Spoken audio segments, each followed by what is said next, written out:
Sunday. Good evening, everyone. Welcome to another episode of True Story Live. Thrilled to be here tonight at just after 8 o'clock Eastern Standard Time. May not be your time where you're listening to the show, but there it is. And tonight's topic is failure is an option. Launch. And we're going to get into that wonderful topic in just a few minutes. I have to say, I'm really excited about this. They're for various reasons, which will make themselves clear when we get started. But Glenn did this particular write-up, and it has a relation to my mother, whom I love and I've talked about many times. And so it'll be a fun topic, and I'll also get a chance to tell a story of my own lessons by listening to Glenn with the word failure and what that means to me. So, it's a great topic with some great questions, and I'm looking forward to diving into it. We lost Jen for a second. I'm sure she's trying to get back in, so we'll give it just a second. But while we're waiting on Jen, there she is. Let's see here. There we go. All right. Welcome back, Jen. Kicked me off, bastards. Yeah. Well, I don't want that to happen. You're a pillar of the show, the pillar of the broadcast. You're our sunshine and light and fun and zippy. Zippy. Mm-hmm. That's cool. You are. So Jen, we're just having everyone say hello. So let's start with you this time. Say hello to the peoples. Hello, people. So great to be back on this awesome Sunday. It's cold here, and we have frogs out back by our pond just hooting and hollering away. It's hilarious. I think they're revolting against the cold weather. It was hot on Friday, and they're like, yay! And now they're like, okay, what's going on? Yeah, so here in South Carolina, that's kind of the way it happens sometimes. Things will warm up a little bit. We had a trend last week, I think it was, where we had a few days that were, pretty mild, like in the 70s, the low 70s, I think. Isn't that right, Jen? Yeah. Yeah, middle 60s, low 70s. Yeah. So, and I've even had it, we've had it happen before where the blossoms will start to come out if the warm trend stretches out a little bit. And so then we get another freeze and all the blossoms die and then have to wait for them to come back out again. But anyway, her story about the frogs is I can attest to this as being true. The frogs are out there. You can hear them when we are inside the apartment. Too. Yeah, it's loud. Yeah, that's what I was going to say. That when we turn down the TV, there's no sound, and we just sit there and listen how loud they are through the wall there. I mean, we're backed up right to the little pond that's back there. And so it's an interesting time tonight. It is cold. It's about 39 degrees. I don't know how cold it's supposed to get. But anyway, I'm sure not everyone wants to hear about the weather in our neck of the woods, so we'll get on with it. And, we'll say hello to Glenn, who is our dear friend from Australia and also the writer of tonight's write-up. Hello, Glenn. Say hello to the peoples, please. Hi, everyone. It's cold here too, middle of summer, and it's actually, I just checked, it's under 70 Fahrenheit. Can you believe it? What a day. Yeah. It could be 110 by now, but it's not.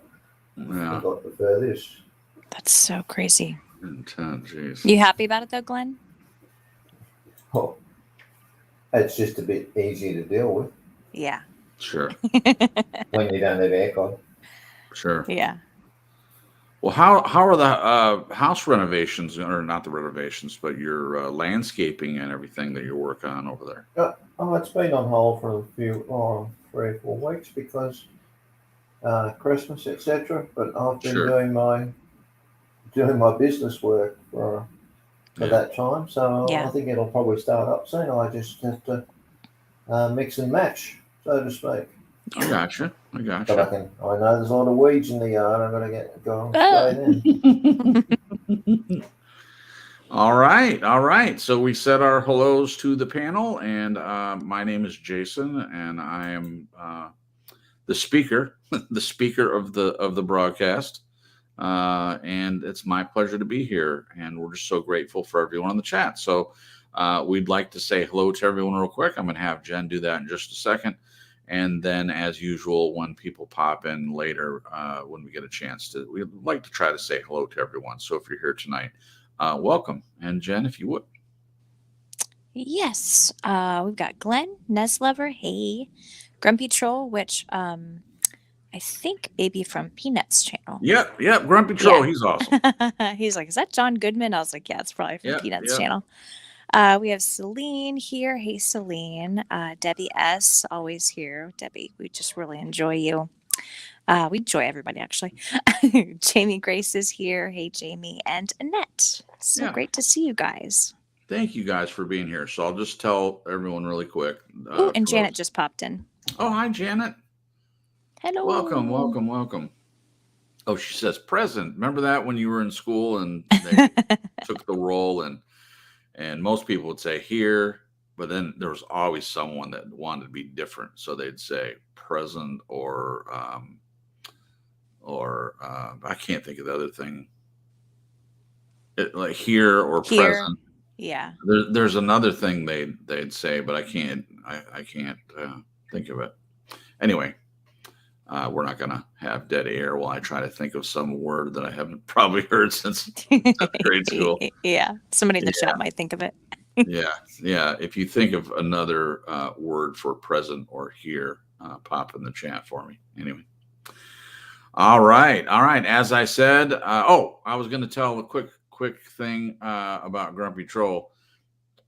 So when he popped in the chat, he says that John Goodman, and so some people feel like I sound like John Goodman, and I can hear it a little bit. I don't think I really sound a lot like him, but obviously it's close enough for people to think that. When I drove Uber for a couple years, that was the thing I heard. A couple times a week, people would get in the van and say, "Oh, you remind me of somebody," and it was fun for me because sometimes they couldn't quite put their finger on it, so they would guess people, but some people knew right away. So you know who you sound like? John Goodman. So I heard it a lot. So for as many people that have said it, there must be something to it. But yeah, that's exactly right. So he's from Peanuts channel, and this is the second time. It was a couple weeks back, but he asked me to pretend like I was John Goodman, and it's just a lot of fun, and a lot of people really believed it. And I've been on there since then, been on the broadcast since then. Some of the people that were there came back on, and we were just having a good time talking about it. But one person in particular was trying to convince people that it was really me, or really John Goodman, and then just to find out that it certainly wasn't. Oh man, I'm so glad you're not John Goodman and that you're you. Me too. I am me. I even did a little research before I did it. I made sure I knew some details about him and stuff, because if people ask questions and things, and of course I had it pulled up, so had a little cheat sheet, movies I had been in and things like that. But the last thing I'll say about that, a lot of people like John Goodman. So if I'm going to sound like someone, I'm glad it's at least someone who is lovable by many people. A lot of people grew up with him on Roseanne and think of him as kind of a father figure and things like that. So nothing wrong with that. Nope. All right, we're going to get started. Again, thank you everyone for being here. I'll say a quick hello to Helene, who popped in here recently while I was going on and on.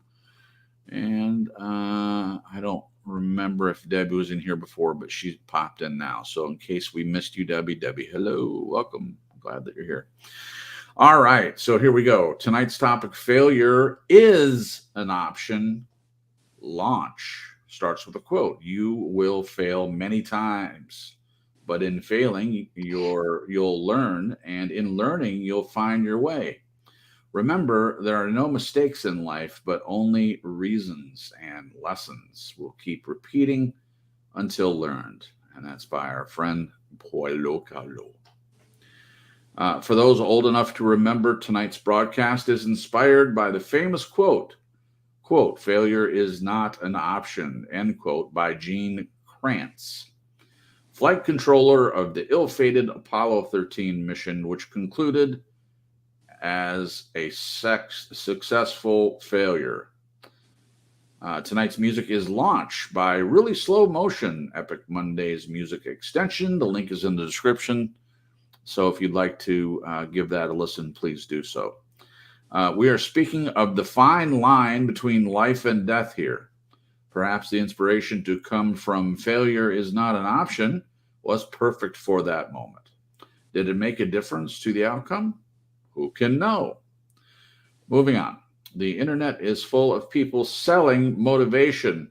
You know, the you can be what you want to be. The only thing stopping you is you routine. It all sounds great. Just get off your backside and make it happen. I wonder how many people actually accept that challenge when the buzz of the moment wears off. As much as I dislike the word failure, it's a real feeling, a real word, and a most significant word at that. I had to wonder, are we conditioned societally to perceive failure as a negative?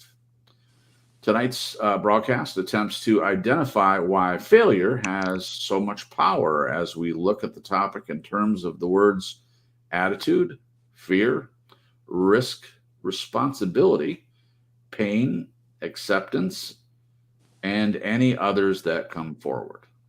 For everyday life, let's look at those words to see if they resonate. Failure is real, but it is our attitude toward those failings that determines how much pain we feel. Failure is real, but having acceptance of and taking responsibility for those failings says, okay, I make mistakes. Failure is real, but setting aside fear of those failings allows one to risk moving forward. I say failure is not only an option, but a viable and necessary option. I'd even go so far as to say failure is a requirement for living stress-free rather than constantly walking life's tightrope. Another point. How can we empathize with the experiences of others if they have not experienced similarly themselves? Wow. Many people work hard to try to forget the pain of a prior experience. The thought of having, quote, another attempt, end quote, reignites pain. So with prior failures, why does such pain ignite and resurface in some more than others? So why are some able to put experiences behind them and move on easily, and yet others find it difficult and demanding? In the Crips and Gen world, perhaps God made them human so they would fail. Interesting thought. So what might we need to fail at? The failure of a serious relationship, example, marriage, friendship, or other personal connection. The failure of something we put our energy, heart, and soul into, example, something competitive. The failure of our children to be what we hoped they might become, example, living vicariously. The failure of a work or financially related situation, example, a job did not work out. The failure label we assign to ourselves, there are many others. The question is, what actually is failure? What is success? And does it really matter? I defer to Paulo's wisdom. When you need to find your path, you must not be afraid. You need to have sufficient courage to make mistakes. Disappointment, defeat, and despair are the tools God uses to show us the way. And again, our friend Paulo Coelho. Beautiful. All right, that is beautiful. I am so hyped about tonight's broadcast. There are a lot of questions I'm really looking forward to going over. So we're talking about this word failure. So the first question that we're asking tonight is, Glenn says, I have to wonder, are we conditioned societally to perceive failure as a negative? And that follows the sentence, as much as I dislike the word failure, it's a real feeling, a real word, and the most significant word at that. Before we ask the question, I really, really agree with the statement that I just read. Failure is failure a feeling? I mean, Glenn, according to Glenn, it is a real feeling. So I'm not saying it's not, but we've talked about a lot of topics on this show, and we talk about feelings a lot. Are you sure? Yeah, I'm sure. Yeah. So I have learned that feelings are indeed real, and we should pay attention to them. But sometimes the feelings that we have don't match the reality. And there are people out there that, I mean, obviously, I believe everyone has feelings, just whether they acknowledge them or not. But a lot of people just rely on logic and they ignore their feelings to their detriment, in my opinion. Then other people, they seemingly go just by their feelings, and those are the most important thing to them. Everything's about the way they feel, and they would, in some cases, ignore the reality that they live in. So there's this constant battle. And of course, there's very varying levels in between those two places.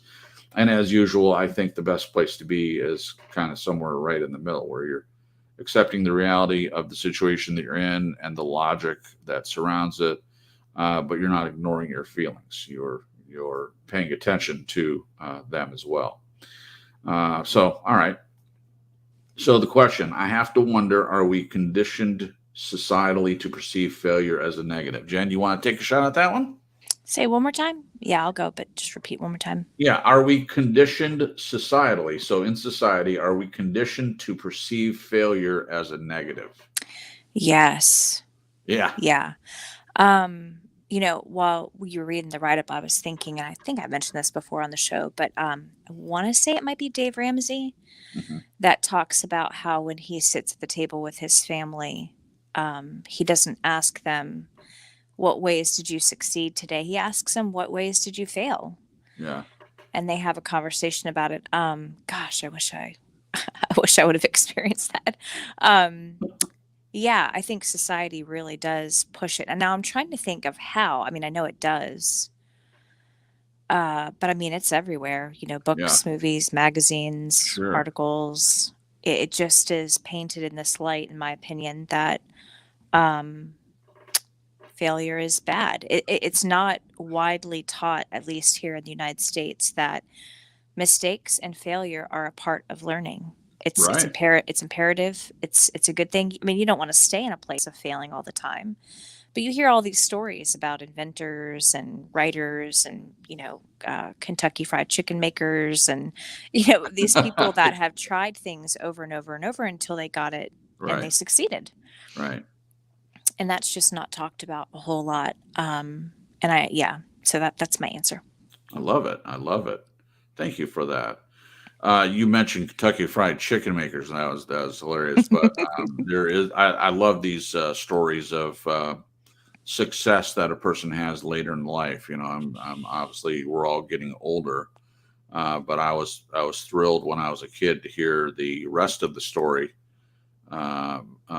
about Colonel Sanders and how he tried lots of things and failed. He kept failing, and nothing seemed to work. And at age 65, he, as Jen said, like we do things over and over and again.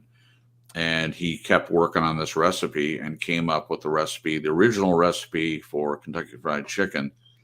And he finally sold it to someone, and started up the chain that is still working and still around. Now, he's not around anymore, obviously, but his original blend of 7 herbs and spices is still being used today. And it was a success story. It was someone that, this is exactly what we're talking about, the idea of failure. He might have, at age 65, looked at all the quote unquote failed attempts to be successful in his life up to that point, And what if he had given up?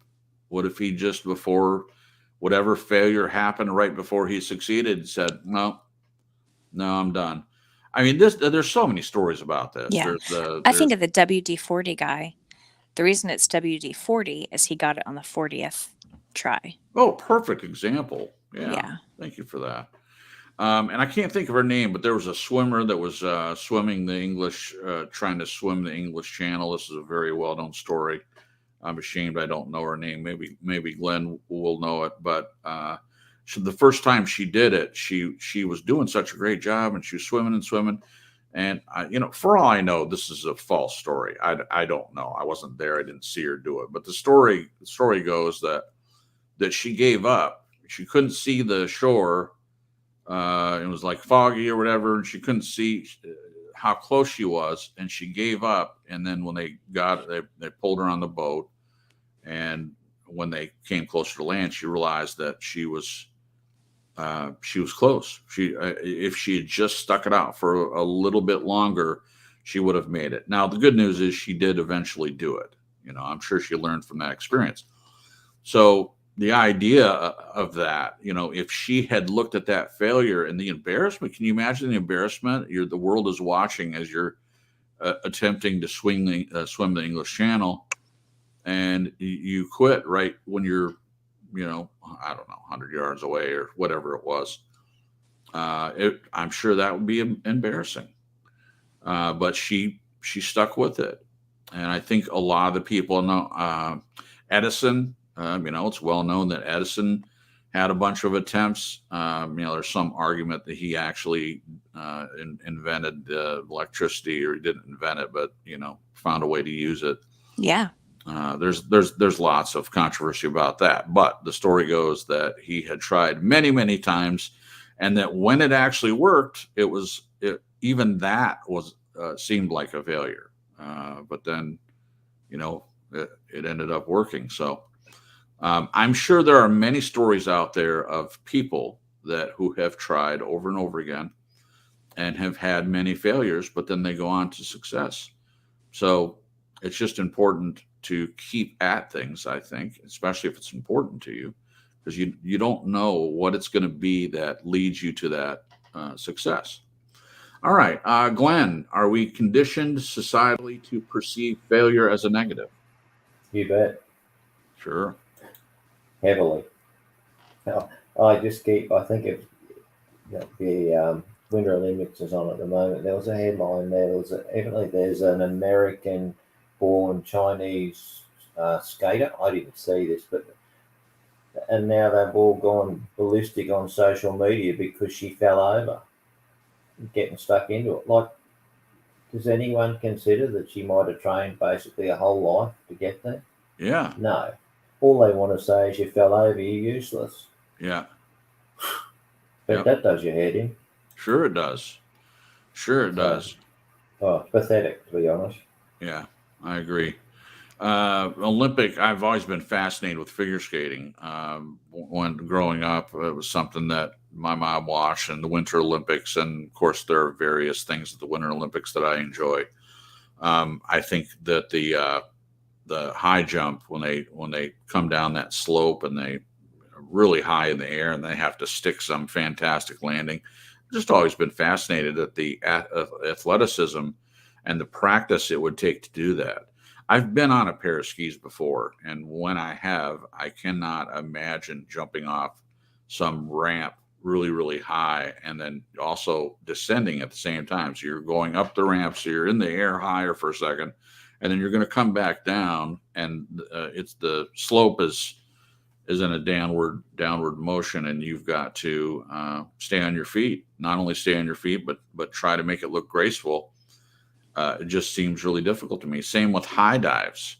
These people that practice over and over again diving from a high platform into the water and trying not to create a splash. I would create a splash because it would be cannonball or nothing.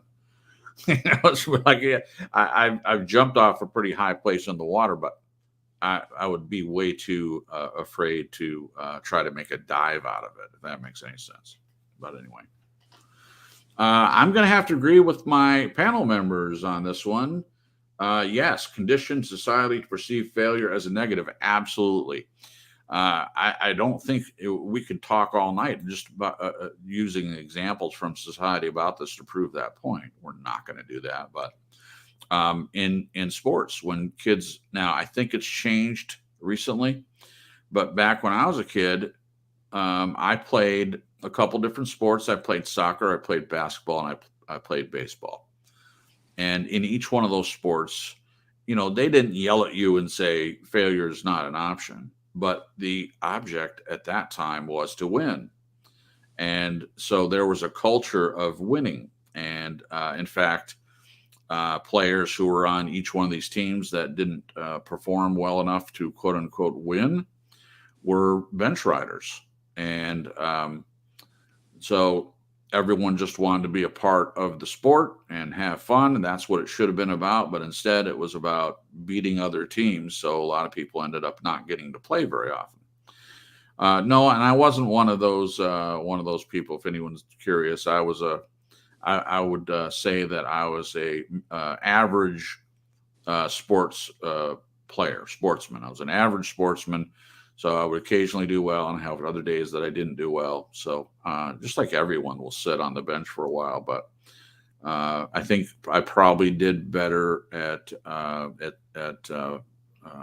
basketball than any of the other sports. I wasn't super tall, but I was a decent shot. But probably the worst was baseball, because I was very nervous to swing. I don't know why, but I was. So I would walk a lot. I would just decide not to swing.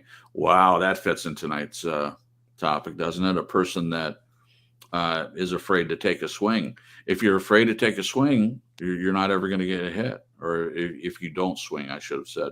If you don't take a swing, you're not ever going to get a hit. I mean, it's not ever going to happen. Yeah. I mean, maybe if the ball hits your bat by mistake, but it's still not going to really be a hit. It's gonna just it's going to be a bonk. Right, a bonk. Yeah. Okay, so moving on. Tonight's topic attempts to identify why failure has such power. As we look at the topic in terms of the words attitude, fear, risk, responsibility, pain, acceptance, and any others that come forward. For everyday life, let's look at those words to see if they resonate. The first one, failure is real, but it is our attitude towards those failings that determines how much pain we feel. It's the attitude towards those failings. Yes. So this isn't in the form of a question, but I just want to talk about it a little bit. I agree with this statement 100%. Your attitude towards anything, I think, determines how painful the process might be, depending on your focus. So if you fail and you spend a lot of time just focused on the failure itself, like for example, the woman that swam the English Channel, if she had just been constantly going over it in her mind and how close she was, and well, what if she had just continued and that was the only thing she thought about, then I'm sure the pain of that would have increased and increased. It would be something that was looming over her, so to speak.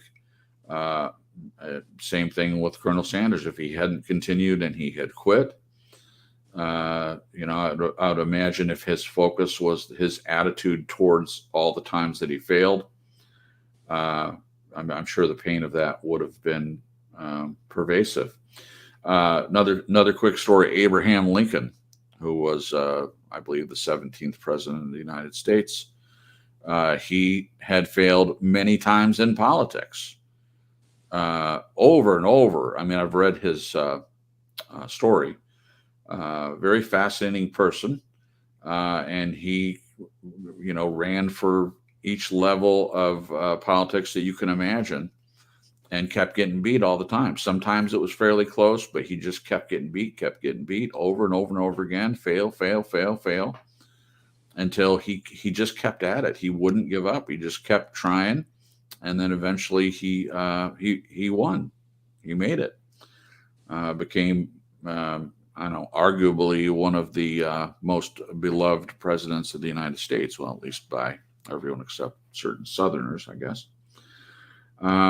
Jen, do you want to make a comment about this? Do you think that the attitude toward failings determines how much pain we feel? Yeah, I do. I know for a fact if I was taught that failure was a part of success, it would have revolutionized so much in my life because fear of failure is one of my biggest challenges. Oh, And okay.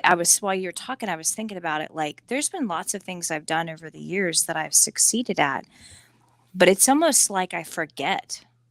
So when I come up against something that I want to do, like sitting down at my drafting table and starting to draw, it's like all of these thoughts and emotions just like a tidal wave come over me, and it's all from childhood. And Yeah, then the repercussions of that, all the times I, in my thought life just beat myself up. yeah, yeah. And I was going to share a story because Janet and I have Please. this in common.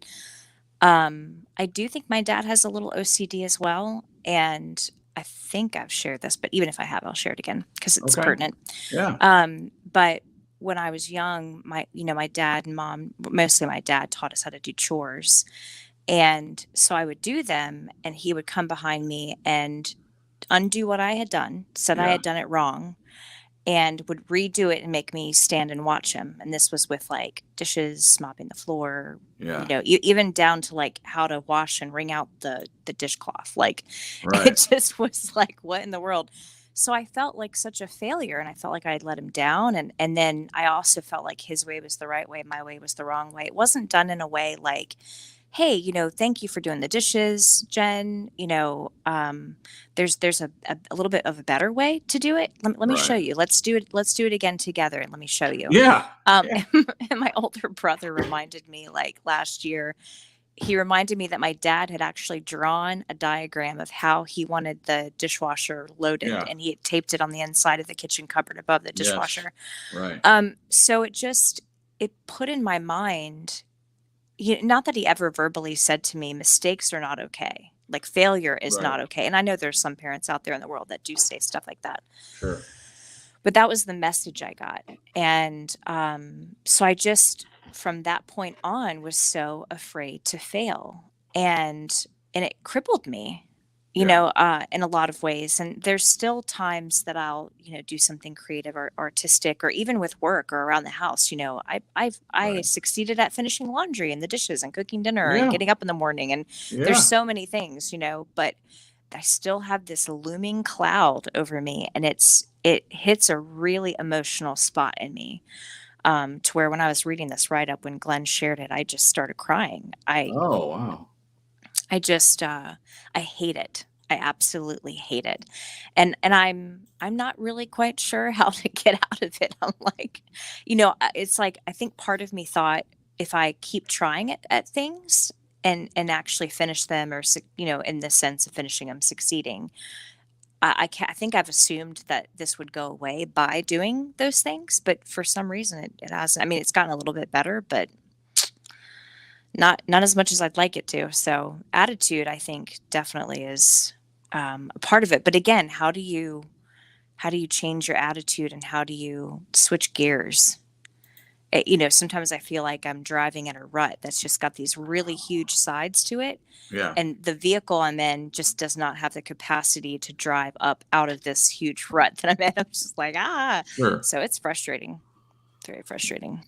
Well, I just want to say, Jen, I mean, thank you for sharing, but what I feel and think, especially in watching you, but I feel this toward myself as well, that you are doing something to get out of it by addressing these things, just like even by you telling that story of what you went through as a kid and how that was for you. It helps take the pain out of it just by discussing it even. And then Yeah. on top of discussing it is you're trying, like you even presented a way that it could have been done, in my opinion, a healthier way. Yeah. Like I mean, of course, people sometimes don't know how to load the dishwasher the way their parent wants them to. Okay. So this this is probably a common thing that happens from time to time. So the way to handle it would have been, I would think the way that you said, like showing the child how to do it correctly, not shaming them, not guilting them, not saying, oh, you're doing it all wrong, or to even, do a diagram showing how to do it if that's what ends up needing to be happen. But that's not a sentence. If that's what you need to do to get the child to understand how to load the dishwasher, then of course a diagram might be useful. So what you're showing to me is that you would do it differently. So I believe there's a lot of freedom in that, and that you can't go back and change what happened. You can't go back and change your attitude around failure and what you learned and what you were conditioned for, but you can change it now as an adult. We all have that capability, regardless of what happened to us when we were kids. We have the ability to change it and to not perpetuate that with people that we come into contact with, whether it be children or friends or our spouse or anything. We all have that ability. All right. So I want to say hello to Kelly Ann Dean, who came in here just recently. And did I miss anybody? Annie popped in. Oh, hey, Annie. Welcome. I'm glad that you're here. Okay. So I want to ask Glenn about this. So again, these aren't questions, but I just had to touch on these briefly. So Glenn put in failure is real, but is our attitude towards those failings that determines how much pain we feel. Do you want to make a comment about that, Glenn, before we move forward? It's complicated. There's so many tangents on this one, really. Just thinking about it while you two were speaking. Yeah. Speaking for myself, if I could find probably 100 things every day that I failed at, I burnt the toast. I didn't get Sandra's dinner on time. It was cold. Or anything. Oh, I didn't make the bed. Oh, I couldn't be bothered doing the washing. You could find a zillion things. Right. So I just basically don't give a stuff about any of them anymore. Really, I just don't care. It's not important enough to me to get concerned about it. Yeah. It's not relevant. There's not a brown snake in the house. No. Right. So I think I just try to diminish this down to its lowest common denominator, and when I get there, it all comes back to my attitude is, well, okay, I did it. So what? I burnt the toast. I'll get another piece. So what? Sure. So therefore, I don't have the pain that goes with it because my attitude is just, as I just said, it just doesn't stick in my head. I just get over it fast. And it's more important to me to say, well, okay, I'll stuff that up. What am I going to do about it? Right. Yeah. That's the relevant part, I think, here. Now, is that something that you learned over time, or did you just at some point decide? Was it a decision that you made? I'm not going to let my failings. I'm not going to even bother with it anymore. How did you come to that? If you can. To be honest with you, I came to it when I saw my ex-wife with my children. You know how parents can sometimes say to their kids, well, that parent, he's a total bastard or a failure. He's done this, he's done that. He didn't do this, he didn't do that. And I thought, that's a disgrace. Mm-hmm. So it was children. It was seeing that laid out in front of me. I thought, wow. How can you do this? How can it be so important that you have to shift all your garbage sideways onto a child? Wow. So that's why I came to the point where I said, well, I'm never going to do that with my kids, number one. And then I thought, I'm never going to do it for myself either. Wow. I love it. I was secondary, really. It was more about perceiving how children could be conditioned and feeling that they're basically worthless. Right. It's their fault for stuff. They failed. Mum and dad split up because of something I did. Yeah. So I think if you've got kids, I think anyone out there knows exactly what I'm speaking about, particularly if you've had a breakdown. So Sure. yeah. So Thank you. attitude is there you go. Thank Oh, you. please finish your statement. I'm sorry. No, I was just saying that it's the attitude. Yeah. And I know both my kids have the same attitude now that if they make a mistake, okay. Yeah. Well, they went up, they drove home and they went up the wrong street, and Yeah. so what? Just find your way back to the main road. Yeah. You didn't fail. So, Wow. That's interesting, because I was thinking when my dad, with the dishes, for example, like he would get angry. Mm-hmm. He would be angry that I didn't know how to do it. So, and then the 14 years I was married, I had things happening to me every day. Like if I missed an exit while we were driving on the road, I would get reamed out. Yep. I mean, down to something as horrible as, like, even if I needed to, bodily functions, even if I needed to, like, use the bathroom, even if I yawned, like, it was just ridiculous. So all of these messages I was getting from childhood, I think they kind of started to get better. And then I got hit with the Mack truck of you should know better, that message. And if you don't, you're a failure. Right. And it just has happened over and over in my life. And it's, again, it feels like this sticky gum in my hair. I'm like, how the crap? Where's the mayonnaise? Yeah. It's in the fridge. It's in the fridge. So, Jen, a quick question. Do you think that the more that you took it to heart, the more pain you felt? Oh, yeah. Yeah. I really started believing that I just was faulty, screwed up, broken. Something about me wasn't right. Right. I just, and that's sad. I think about that and I'm sad about that. I also, and I think it was Jamie that maybe mentioned something in the chat about perfectionism. I wanted to comment on that. I have this thing, and I do think it's connected to this, where, if I want to, I'm an artist and I do all kinds of stuff, but if I want to sit down and do something, whether it's something I haven't done in a while or a project I want to do or learn something new, I have this thing in me where I want to be perfect at it the first time, which is ridiculous. Like, I know logically it's ridiculous. Yeah. But it's just this thing. And I know it's attached to that whole failure thing and the messages I got when I was younger. Right. And it ticks me off. I logically, like I was saying, it's not logical to, there's a learning curve. There's, trying and failing and trying again. And, when you're an artist or musician or person, anything that you're doing, you have to practice. Practice makes perfect. I don't know about that, but maybe not perfect, but I don't know. It's just frustrating. It's very frustrating.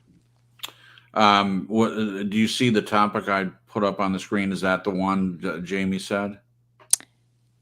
Perfectionistic fear of failure? Yes. Okay. So Jamie said, you guys can all read it, but I'll just go over it real quick. Jamie said, until a year or so ago, I had a perfectionistic fear of failure. I grew up not being able to do anything right in the eyes of my mother. So this part that we're talking about here, Glenn said something. I'm very grateful he answered my secondary question on that, and he's saying that by watching the kids and deciding I'm not going to treat them like that. And then Jen had her story, both of the dishes and how mad her dad would get. And while she was talking about that, I mean, all these bells and whistles are going off in my head, because that's exactly what my dad would do. Now, he didn't do it to me, because when I got my license, I started driving on my own. And I only drove around with my dad for a short time. He was always working. So it was my mother, mainly my mother and my grandfather, that taught me how to drive. And also friends who were older than me and had their license. I would ride with them and learn how to drive. So I didn't have to learn that. But there were plenty of other ways in which my dad did this same thing, getting mad at me when I fail, getting mad at me. And also, as you said, Jen, getting mad that I don't know how to do something. I've mentioned that before. And working for him, the most frustrating part of doing that was his expectation that even though I've never done it, if it's something new, and Jen, you know that I still struggle with this. At 52 years old, when I'm starting something new, there's a voice that I hear, and I believe that it's from my dad, that says, you should already know how to do this. You should already know how to do this. Yeah. Now, the logical side of my brain says, how would you know how to do this? You've never done it before. Everyone that has done this has been trained. Then they know how to do it. But how can you expect to know how to do something first time out? But that's, whether I should or shouldn't, that's what I was taught. And this idea of traffic, I remember how frustrated my mom would get, and she had anxiety driving with my dad in the car. I can count on one hand how many times that we went somewhere as a family that my mom actually drove. If we were going on a trip to Michigan, sometimes my dad would get tired and he didn't want to stop and get a hotel.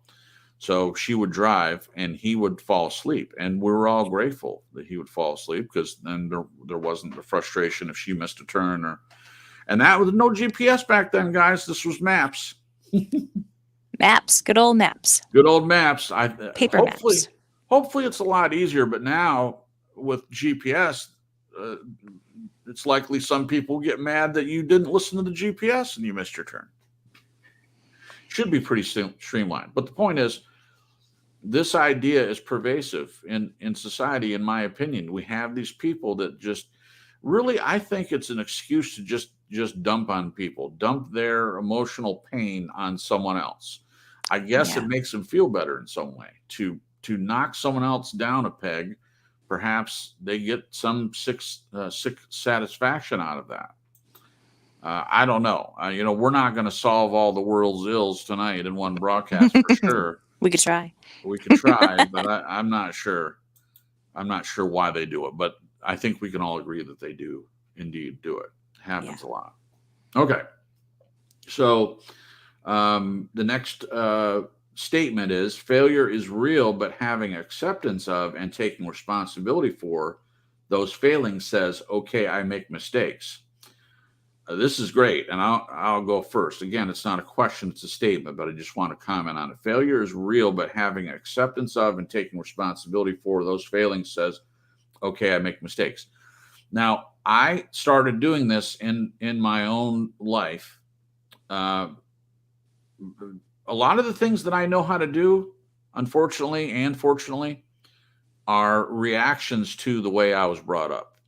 So I've learned a lot more from, as Len was saying, looking at as children and saying, hey, I don't ever want to do that.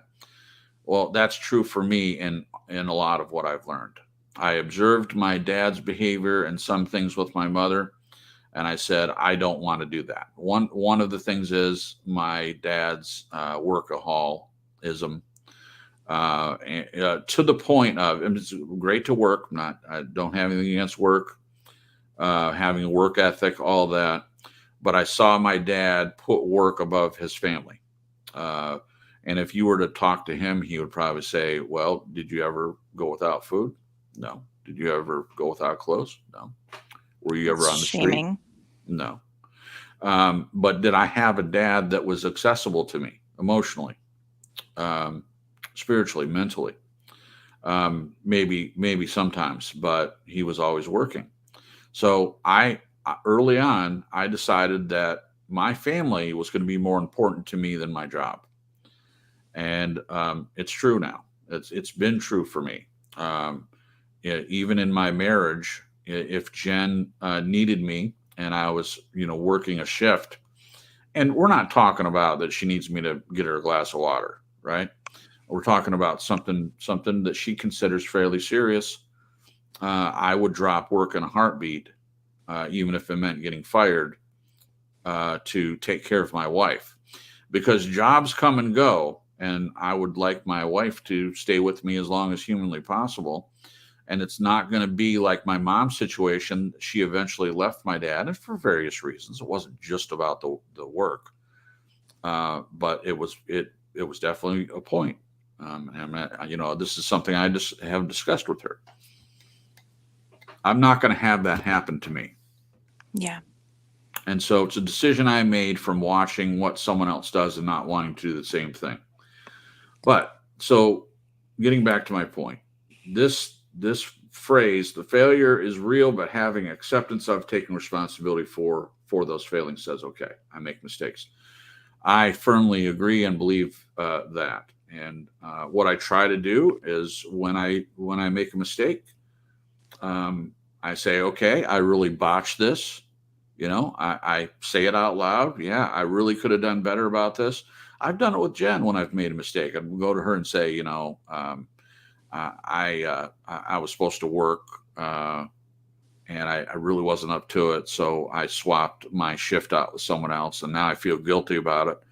And I just want you to know, I really didn't handle that situation well. I mean, that's one example. Or sometimes I'll be having a conversation with Jen, and I'll notice that I didn't like my tone, the way I said something to her.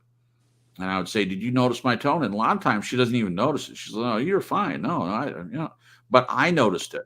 So I will take responsibility for my tone and say, I'm going to do better about this. I don't like the way I sounded just then. That's what this is to me. It's realizing that you failed by your own standards. Yeah. By your own standards, not just someone else's standards. Guys, we can have standards for ourselves. We don't have to just go by what society tells us our failings and what our successes are. We can have them for ourselves. Taking responsibility for the failings, accepting that, hey, I made a mistake. It's okay. I can move forward. I'll do better next time. My sister loves when she is a A-type personality. She's very hardworking. She's a tutor. She takes care of, well, the kids are getting older now, but she has taken care of 4 kids and raised them. The oldest, Dre, she's in college, and Charlie's getting up there. She's almost going to graduate here soon. I think Autumn is 14 or 15, and then Finn is the youngest. And, oh gosh, how old is he? 9 or 10? Forgot. 10. Okay, I was pretty close. So she does a lot of things, and she's going all the time. What was my point going to be? I had to bring up my sister. Oh my gosh. Dead air. I forgot why I brought my sister up. What was the point of that? Shoot, I was trying to remember what you were saying. Shoot.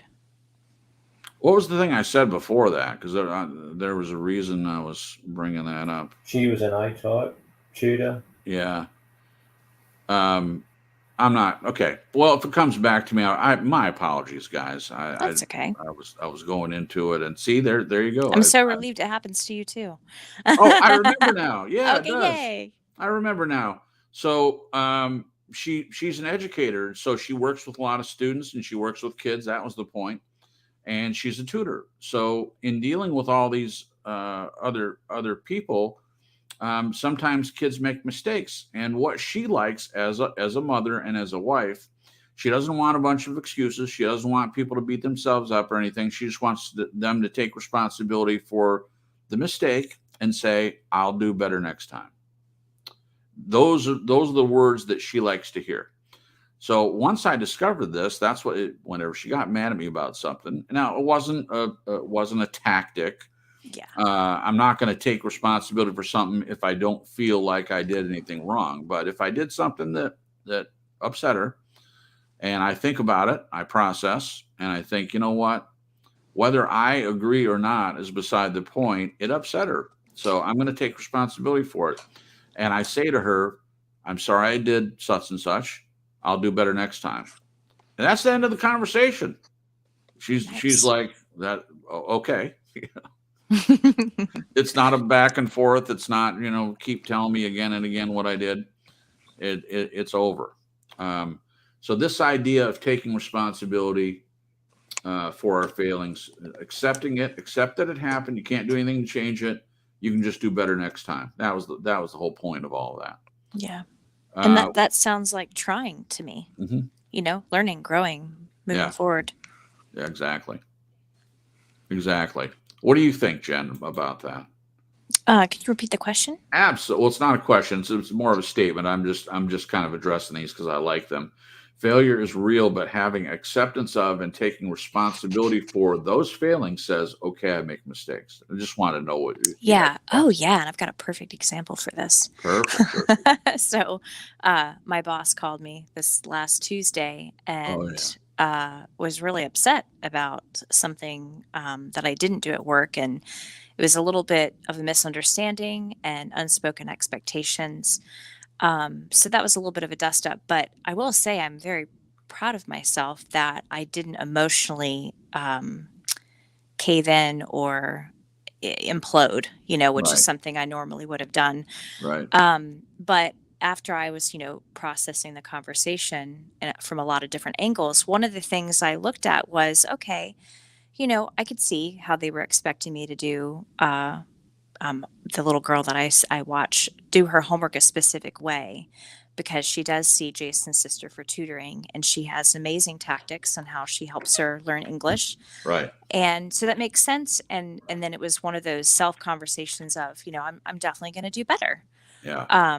Not because I was yelled at, but because I want to be the type of person that does better. Right. Not just because I want to keep my job, although that's part of it. It's your own standard. Yeah, own standard and being a person of integrity, wanting to do a really good job at my job. Sure. So that's one thing. But I forgot what the statement was. I was going to round back around to it. Yeah, failure is real, but having acceptance of and taking responsibility for those failings says, okay, I make mistakes. Yes. So that was definitely one of those situations where I thought, okay, I could have done better. And just taking responsibility for my part and just planning on doing better, which was perfect, and it is very interesting because when we learn these things, I think sometimes I'm expecting some kind of like waving flag or I was so shocked at how I handled that conversation because I didn't recognize when I had passed from being self-deprecating when someone's talking to me like that or to this other person who's like, even while the conversation's going on, I'm thinking the anger that John is displaying is his issue. It's not mine. Wow. Now he's bringing something important up. And I'm not dismissing that. It's something that needs to be addressed and worked on. But I don't know when I got to the point where I could separate the two. That I even during the conversation, I'm like rubbing Jason's arm because he's listening to this conversation. Yeah. But I'm thinking, how am I doing this? Like, what is this? I'm very grateful. But I think, you know what I mean? Like sometimes I think we expect some sort of sign or signal that we've passed from one old way of thinking. Yeah. And even talking to ourselves to a new way. And I honestly think it's a God thing. Because I'm like, I don't think I did anything. I'm like, where is this coming from? I'm super glad it's there. But yeah, so that's my example to play along with the statement. No, I love it. And you set me up to make my point that I was trying to make earlier. You realized it in that moment. Even if I mentioned it to you, or even if someone else on the outside says, hey, did you notice the way you handled that situation as opposed to how you might have in the past? Yeah. And then you're like, oh yeah, I did. Wow. But I was like, hey, did you notice how I handled that? Like, that's what I'm saying. What's going on? Yeah. Yeah. So you noticed it, you saw it, you felt it, even while it was happening, you felt it was different. Your reaction to it was different. And that, as I've said, in my opinion, it's all the work that you've done, all the healing, all the recovery, all the looking into things, all the acknowledging, all of that you do little by little, your reaction becomes different. You didn't take a class on how to react better. No. It's the work. It's the work you put into yourself. I believe it's the work that you put into choosing to live and choosing to respond in a different way than what you were indoctrinated into, what you were conditioned to. Your behavior. If I was going to be a therapist, I would be a cognitive behavioralist. So look at the mental reasons and why we do certain things and the feelings, and then we'd work on the behavior of changing it. But for me, it would be doing both at the same time. We'd talk about it and we'd start doing practical things to start working on the behavior. Because ultimately, in my opinion, the things that go on in your mind form your behavior. Yeah. And there's a lot of examples I could use to prove that, but for the sake of argument and for time, we'll just say that's the premise I pretty much live my life by in dealing with other people. You can't change the behavior if they're not willing to change their thinking. You can for a short time, but I have observed that, well, it's like, I'll give one example. So if you're an alcoholic and you go to AA and the goal is to stop drinking, anybody can just stop drinking. I mean, physically, you can make a decision to stop drinking. But if you don't realize that there are reasons for most people, there are reasons why you started drinking in excess in the first place. So you're doing nothing. You're doing nothing to change the reasons why you drink.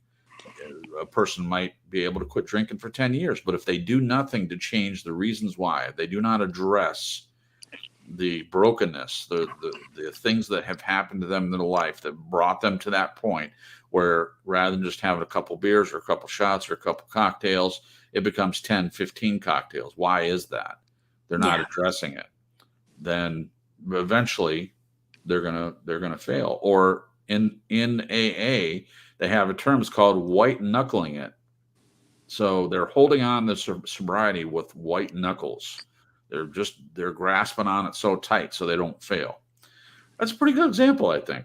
Yeah. Yeah. So, yeah, I love this topic. My gosh, it's leading in all kinds of different places. Yeah. All right, Glenn, what do you think? Failure is real, but having acceptance of and taking responsibility for those failings says, okay, I make mistakes. I agree with what each of you said. I don't want to add two things. Number one is that number one. Sure. I find that putting my hand up and says, okay, I made a mistake, I get more respect than if I would try to hide it.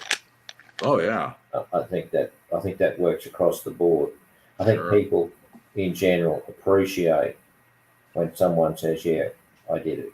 Yeah. My fault, I stuffed it, whatever. But the other one I think is even more relevant here is that if you're with a person who is a blatant criticizer, a put down merchant, etc., and you say, yes, I take responsibility for this, I made a mistake. Well, where do they go with that? How do you keep on continuing to down treat someone if they said, yeah, I did it? It sort of cuts them off at the knees. It does. Wow, great point. It does.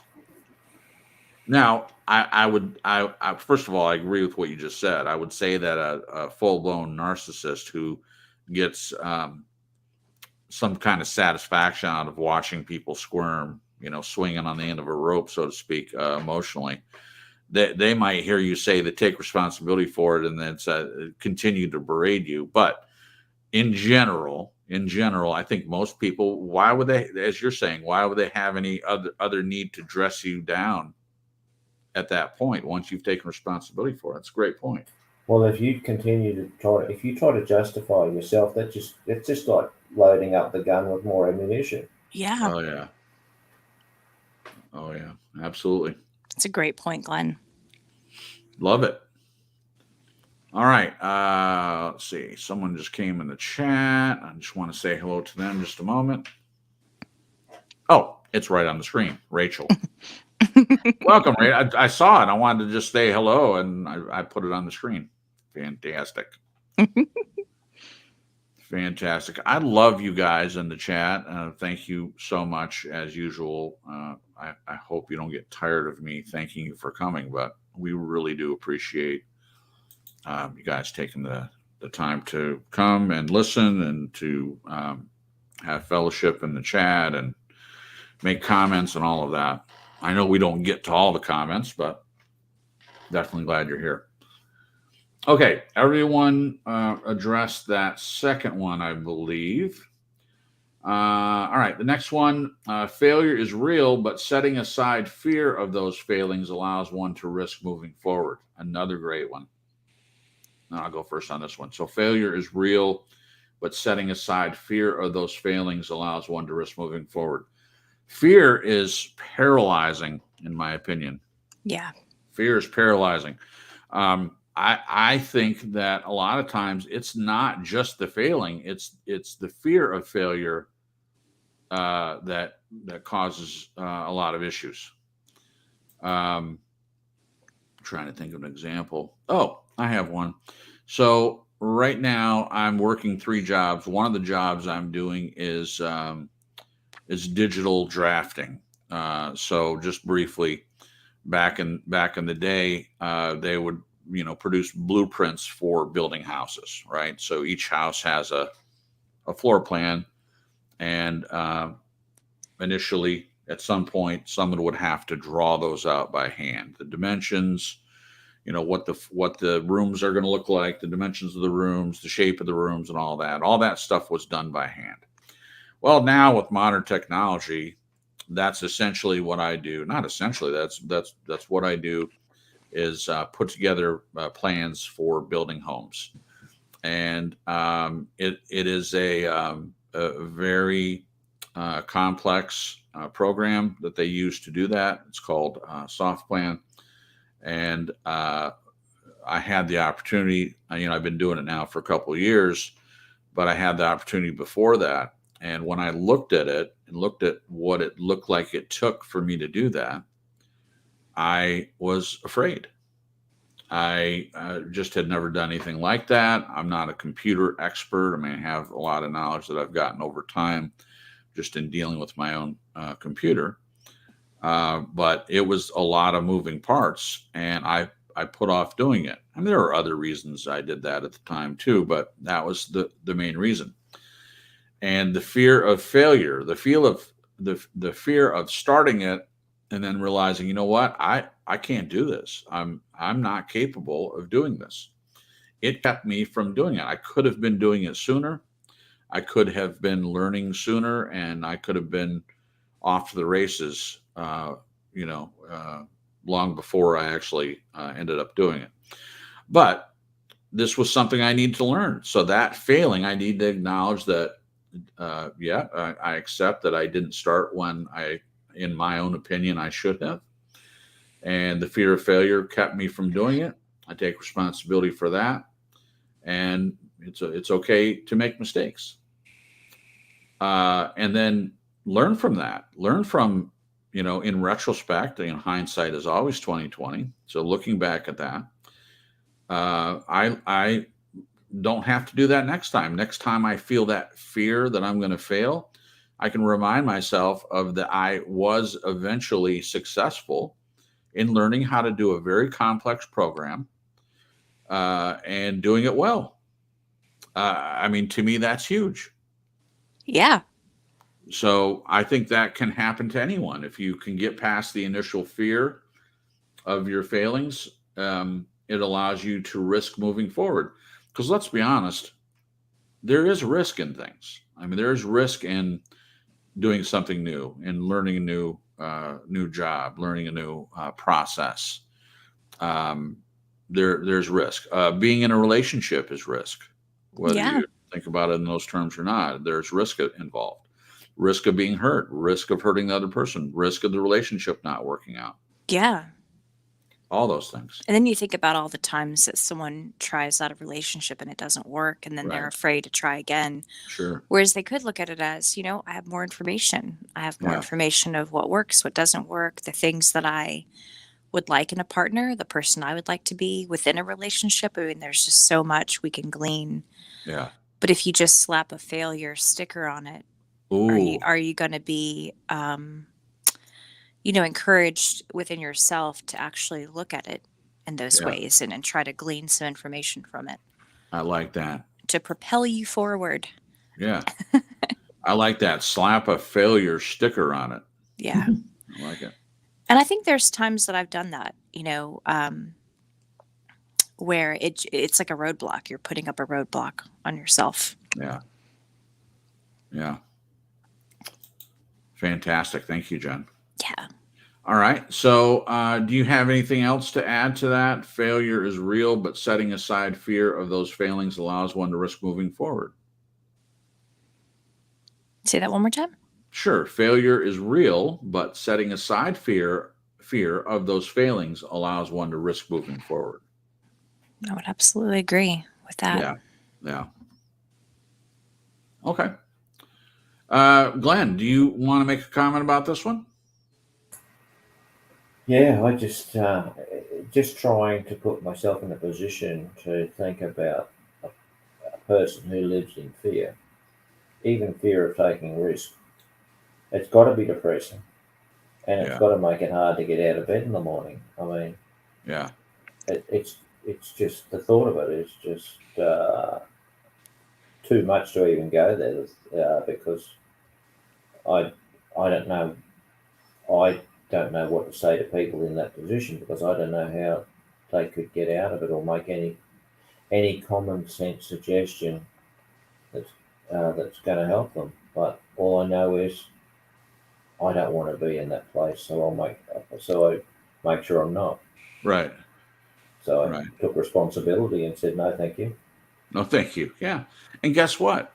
You can say no, thank you.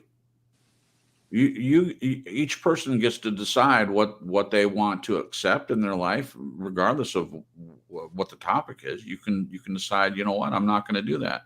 Just like you were saying, Glenn, about earlier, talking about looking at your kids and deciding that you're not going to perpetuate this with your kids or with other people. I mean, that was a decision that you made, and I think it's an important thing to understand that you can say no, thank you.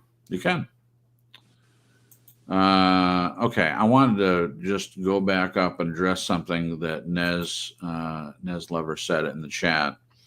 It is on topic, just not directly related to exactly what we were just talking about. But everyone has answered this one, so we're going to move forward. She says, narcissists see us as extensions of themselves, so our faults and mistakes make them angry, and they blow up and try to shame us. So I believe this is in reference to my comment earlier after what Glenn said about if you take responsibility for something and said, you know what, I put up my hand, as Glenn says, I put up my hand and I took responsibility and said, hey, I did this. And then I had said, yeah, most people are gonna stop. They're not gonna need to continue to dress you up and down and continue the word salad and and berating you, beating a dead horse. Berating you. So this, I believe that's in reference to this. Narcissists see us as extensions of themselves, so our faults and mistakes make them angry, and they blow up and try to shame us. Yes, guilt and shame. So you've heard us talk about that. The two things go together. Guilting and shaming us.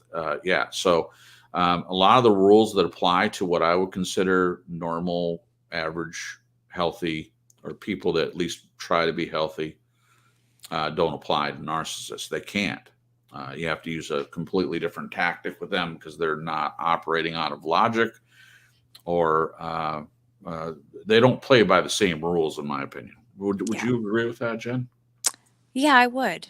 And I was going to add too, I'm sure this applies to people that aren't narcissists, but I think narcissists use it as a tactic a lot where they're using fear, intimidation, browbeating, guilt and shame as a tool to not only get what they want, but to get the person to change their behavior. Where at some point in my life, I realized fear is not like fear, someone trying to instill fear in you is not a good tactic. It's not lasting. Now, I'm looking at it on the flip side when you have fear of failure. Unfortunately, mine's lasted a while. But yeah, when it comes to people using those tactics, it's not good. I mean, it may get the results that they're wanting, but if they care about people, and people's hearts and where they're at, Right. it's just destructive. Right. Whereas, a calm conversation, reassessing your goals and what expectations and all that stuff, I just think it's a lot healthier. I would agree. Thank you. I was a little higher up in the chat, and I wanted to say hello to the Nut House, our buddy. He's in the chat. He's been in there for a while, but I just scrolled down and noticed he was in there. So sorry about that, buddy, but welcome. We're glad that you're here. Yeah. All right. So we're going to move to the remaining questions. And how are we doing on time? Okay, good. All right. So many people work hard to try to forget the pain of a prior experience. The thought of having another attempt reignites pain. So related to that. So with prior failures, why does such pain ignite and resurface in some more than others? With prior failures, why does some pain ignite and resurface in some more than others? What do you think, Jen? You want to tackle that one? Crap! I was reading the chat. Oh, that's okay. Say one more time, and I'll answer. Oh, of course. So with prior failures, so we're talking about this idea of failure, and I read the sentence above. Many people work hard to try to forget the pain of a prior experience. The thought of having another attempt reignites pain. And then, so related to that, the question reads, so with prior failures, why does such pain ignite and resurface in some more than others? Why does it happen to some more than others? I think it's all trickles down to and is condensed to the messages we got as kids. Yeah. Or from society. I think if someone just kept getting the messages over and over of failure is not an option, failure is not good, making mistakes is not acceptable, so on and so forth. And there's no, whether that's there or it's not counterbalanced by, positive messages of, like when I first started talking to Glenn and him talking about this very topic. And I mean, I still remember the conversation where he was like, failure, making mistakes is a part of learning. He didn't say failure, but he said making mistakes. And it was almost like my head exploded off my shoulders. Yeah. It was like I had never heard that before. Yeah. I was like, wow, this is revolutionary. And it makes so much sense. It's like, duh. Yeah. But it's just so not taught. So I think the difference is what you're taught, what you're told, and how that shapes you. Right. So, well, perfect point, Jen. And I said at the top of the broadcast that I was looking forward for this particular broadcast and the topic because I would get to tell a story of how Glenn's idea of his different way of looking at failure affected me. And yeah, this seems like the perfect place based on what Jen just said. Revolutionary is the word that she used, and I would agree. It's not taught. It's not taught. I've never, before Glenn mentioned it, I never looked at failure in that way. I just accepted it as, hey, this is the way it happens. You beat yourself up for a while, and it sucks. It sucks. Either you move on or you don't, depending on the individual. But I was going through a divorce, and you guys have heard me talk about that before. So I was married for almost 3 years. Would have been. I used to joke that I was married for a shorter period of time than my DirecTV lease was. The leases are for 2 years, and anyway, bad joke, I suppose. But at the time, I was venting with Glenn. So my mom had died, and so Glenn and I had started talking more, and it had been a few years that had passed since my actual divorce. It would have been, my divorce was final in 2012 and my mom died in 2017. So this is some time had gone by, but I had been carrying this around with me as a failure for a long time, and I had never set it down. I in fact, it affected my idea of marriage and relationships. I felt like I would never get another opportunity at marriage and love and family and all that. And in fact, I had essentially given up. And some of you have heard me talk about this before, but it bears repeating. So this is where I was when my mom died and Glenn and I started our relationship, and I was venting to him, talking about, I don't remember my exact words, but I'm sure I used the word failure. I failed. I think it probably was him asking me when I was going to get back out there, get back on the horse, so to speak, about relationships. I don't know why that seemed important to him, but it apparently was, or he was looking at me and thinking, hey, you need to get back out there. And I was saying, why would I do that? You know, I failed. I failed at marriage. And he really reacted to that. Now, Glenn, I don't expect you to remember exactly what you said, but do you remember that conversation at all? And if so, do you remember what you told me? Yeah, I do. I can't remember at what point I told you we should just get off your ass. Yeah.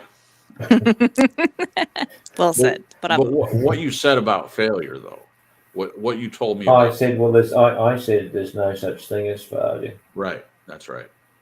That's right. Your relationship didn't fail; it just didn't work out. Right. So what? Right. Exactly. Exactly. And after I was done being pissed off about that, him talking to me like that, you know, like, what do you mean failure doesn't exist? What the heck?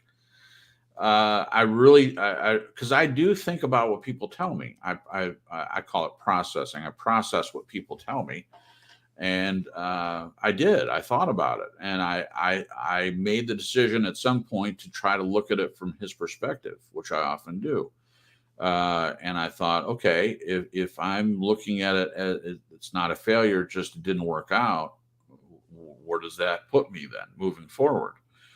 And where it put me was trying to look at it from that perspective and not thinking of it as a failure, but looking at it as it just didn't work out. There's a big difference between those two things. If you're looking at something as you just failed at something, or you're just saying I made a mistake, or it just didn't work out, it takes some of the sting out of it. It takes some of the fear out of it.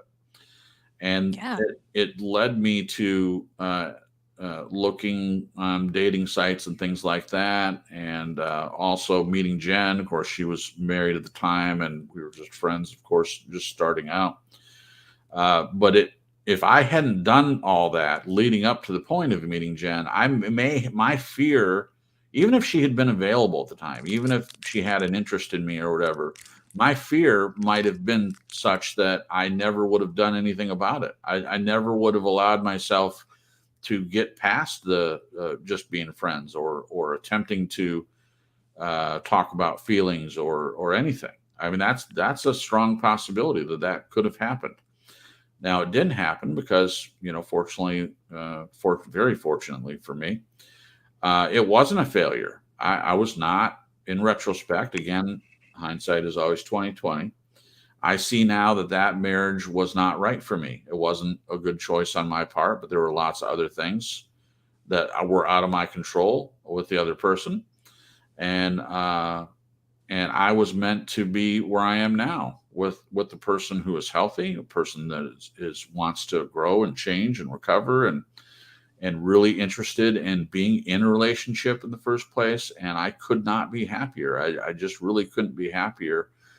And what if I had just, after that failure, or after what I called a failure, what if I had just stuck with that and said, hey, there's no need for me to move forward. There's no need for me to try to do anything. I mean, I shudder to think about where I would be if I had had that attitude. So with the question, with prior failures, why does such pain ignite and resurface in some more than others? I like your answer, Jen, and I would agree with you. And it depends on how many failures. It depends on your attitude. So that was the first thing we talked about, your attitude about the failure. And it depends on, your upbringing. It depends on, how failure was used by your parents and people that were significant in your life, how they treated it, whether it be coaches or teachers. There are some good teachers out there. I had some good ones. I had some teachers that were much, much better at dealing with, mistakes that were made and helping you get through it. And I had other ones that were the guilters and shamers that made you feel guilty, like you're some kind of idiot that you didn't know how to do trigonometry or algebra or geometry, any of the maths. Yeah, I picked that for a reason.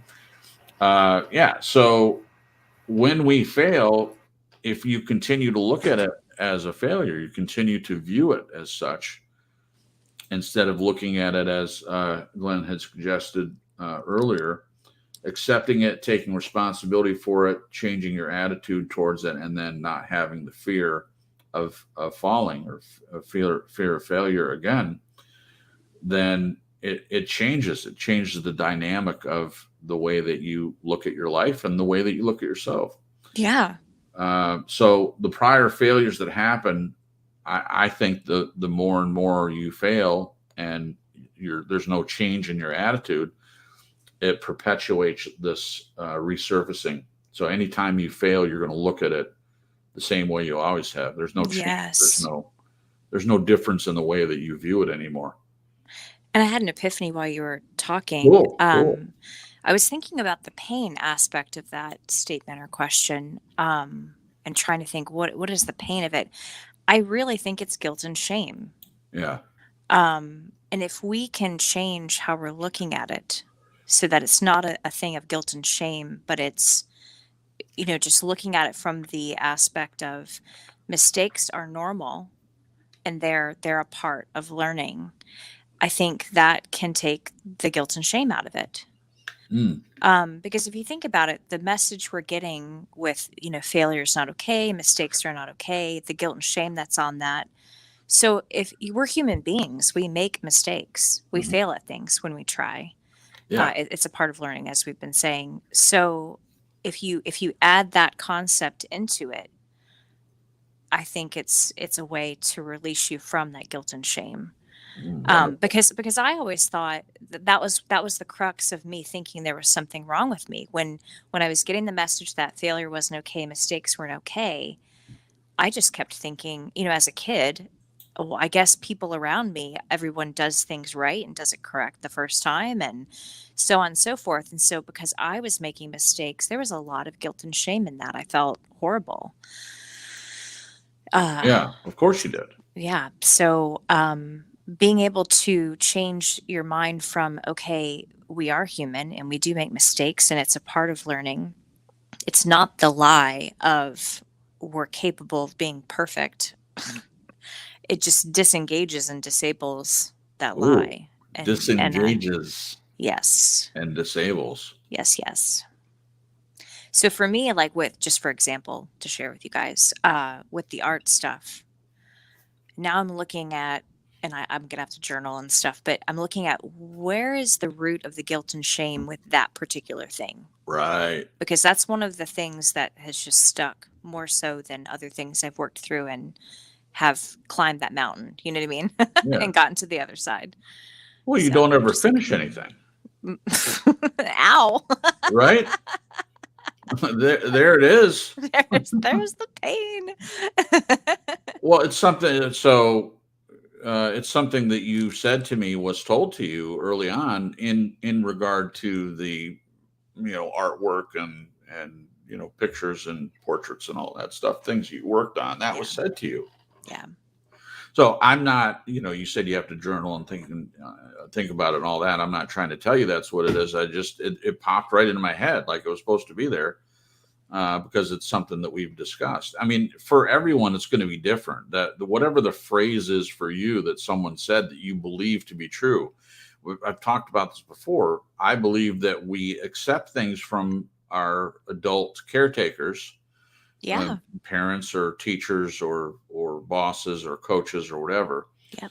And some of those things we accept. And what they said may be completely untrue. It could be a bold-faced lie. Yeah, but they're the adults. Don't they know everything? They're the adults. Yeah, don't they know everything? Yeah. We're just kids. Aren't we supposed to trust them? Aren't we supposed to take what they say as being true, our reality? Well, unfortunately, we find out as we grow older that our parents, nobody's perfect. They make mistakes just like everyone else. The difference is that when we become adults, we have the opportunity to change those lies that we believed. And I'm no better. I have believed things. I've talked before about my struggle with weight and food and stuff. And I have, it's been a while since I talked about this, but I'll just say briefly, I believed a lie that my mom said. I had gained some weight and she was very critical of my weight. And the reason why she was is because she was critical of her own weight. The same thing had been done to her that she did to me. And I don't even think she realized she was doing it, but she was shaming me about about weight and food when there wasn't even an issue. She didn't want there to be an issue, but she made one. She did. Now, as an adult, doesn't matter what she said to me. It's my responsibility if I allow myself to get out of control with my eating and my weight, then that's on me then at that point. But it was a reason why it led me down that path. And she said, well, you're probably always going to have to struggle with your weight. And she went on to say that, the genes in the family, and, I struggle with my weight, your dad struggled with his weight, et cetera, et cetera. So she said, you're probably just going to always struggle with your weight. So for some reason, I accepted that as the truth. Yeah. Well, why would I worry if I'm always going to struggle with it? Why would I make any attempt to try to change it? If it's just something that's genetics, or hey, this is the way it's going to be. I have a slow metabolism, and this is the way it's going to be. Why would I do anything to change it? I'm not saying that's true. Yeah. I'm just saying that I believed it was true. Yeah. So that's the point. That's a big one, with adults, especially when you're young. Yeah. We're taught, obey adults and, respect your elders, and you get this idea. And I mean, there is some truth to that. Adults have history and they've been through things, and they're wise in different ways. Not in all ways, but some more than others. So, when they tell you things, it's normal, I think, for a kid to believe them. Right. Exactly. Oh, that's dangerous. Dangerous power. Wow. Yeah, absolutely. This is great stuff. So knowing that as a parent, as a friend, as a caretaker, whatever, I mean, I don't have, Glenn was talking earlier, if you have kids and you recognize this, you don't even have to have kids. I'm an uncle. I have 3 nieces and a nephew, and I was a manny. I took care of 2 infants for almost a little over 2 years. So I've seen this. I've watched how other people raise their kids. And so you can use these things, and it doesn't have to be just kids. You can look at the way other people have, quote unquote, failed or made mistakes, and you can choose, hey, I'm not going to do that. Just like Glenn was saying, I thought that was good. You can make decisions on, hey, regardless of how anyone else does this, I'm not going to do it that same way. You can make that decision, and you can do that with your own life. You can do that. You can say to yourself, I'm not gonna choose to rule my life by the dictates of others. And I think that's important to do, especially if you want to be a healthy person in your life, in your family, in your relationships. I think it's very important. Okay, Glenn, what about you for this one? So with prior failures, why does such pain ignite and resurface in some more than others? Why do you think that is? First, I'm going to digress and add something to it. Sure. Okay. Add something to your story, because I think it's important. Yeah. The reason that I suggested you get off your backside was not to go out and try to find love, because that could only potentially set you or any person up for another failure. You can just see it staring one in the face. Oh, it didn't work out. Didn't find anything. Oh, I'm failed. No, it was not about that at all. It was about going through the process to make you available. Right. Just for when love may or may not turn up. But if you're not available to it or open to it, there's no failure involved in that. It's just, here I am, I'm available. Right. So that's a way less imposing scenario than putting the pressure on oneself to get on the dating app and find somebody. Well, it's probably not going to happen. Thank you for making that point. So before you answer the question, I just have to add something to that. So as anyone watching can see, the open sign that is my moniker or my avatar, whichever you choose, this ties into what Glenn just said. He's talking about being available. So when we were talking about this in the past, the idea of being available, and I told him I believe people wear an unseen sign over their heads that's saying either they're open or they're closed, they're available or not available. And whether it's real or imagined, that's the way I see people. Some people, they got their arms crossed, they're not available, and they're telling you, if you watch their body language, and some people just tell you, get away from me, I'm not available to you. But either way, the whole idea of the open sign is for me because I want to be available for relationships with people. That's one of the main purposes why I have the open sign in the first place. So what Glenn's saying about it wasn't for me to just get out there and set myself up for failure by doing the same thing that didn't work before, saying that he was hoping I would be available for the relationship because he said, and I agree, if you're not available, how's that ever going to happen in the first place? You have to be available. Your sign has to be open, so I just wanted to add that. So thank you for your indulgence on that. All right. Did you have any other things to mention? Yeah. Okay. Yeah. Now, I'm going to relate this one about your mum because probably other people can relate to it. She made it clear that she had a phobia about her weight. Right. And I shut her up real fast. I said, well, I'm attracted to your intelligence and your wisdom. What you weigh is irrelevant. Right. She shut up. That was it. End of story. Yeah.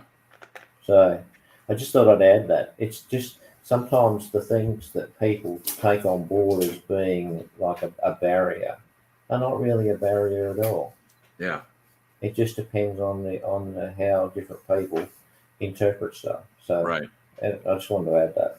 Okay, now to answer the question finally. Of course, sure. Why does it touch pain, ignite, and resurface? I think what Jen said, right? I think is certain people have been conditioned over and over again, and they find it just because. Okay, some people take one experience as a discrete experience, and they move on from that to the next to the next. But some people compound them. Yeah. They add one on top of the other until it builds up into a sort of an immovable wall. Right. So I think that's it. I think that's about your internal processing, right, and how you view it. But in general, I think why does it resurface? I think a lot of it's to do with our individual personality. Could be how the chemicals flow in ourselves, in our brain. Yeah. Sure. I think there's a zillion answers. Yeah. But the question is, if it keeps resurfacing and being ignited, what's going to be done about it? Exactly. Can I say something? Please do, Jen. My mom said something to me like a year and a half ago that was so just powerful, profound. Yeah. Mm-hmm. She said that a lot of times whether we believe a lie about ourselves, whether someone else has planted that seed of a lie, or we've kind of like gathered it depending on what's been said to us, you know what I mean? Like the experiences that we've had.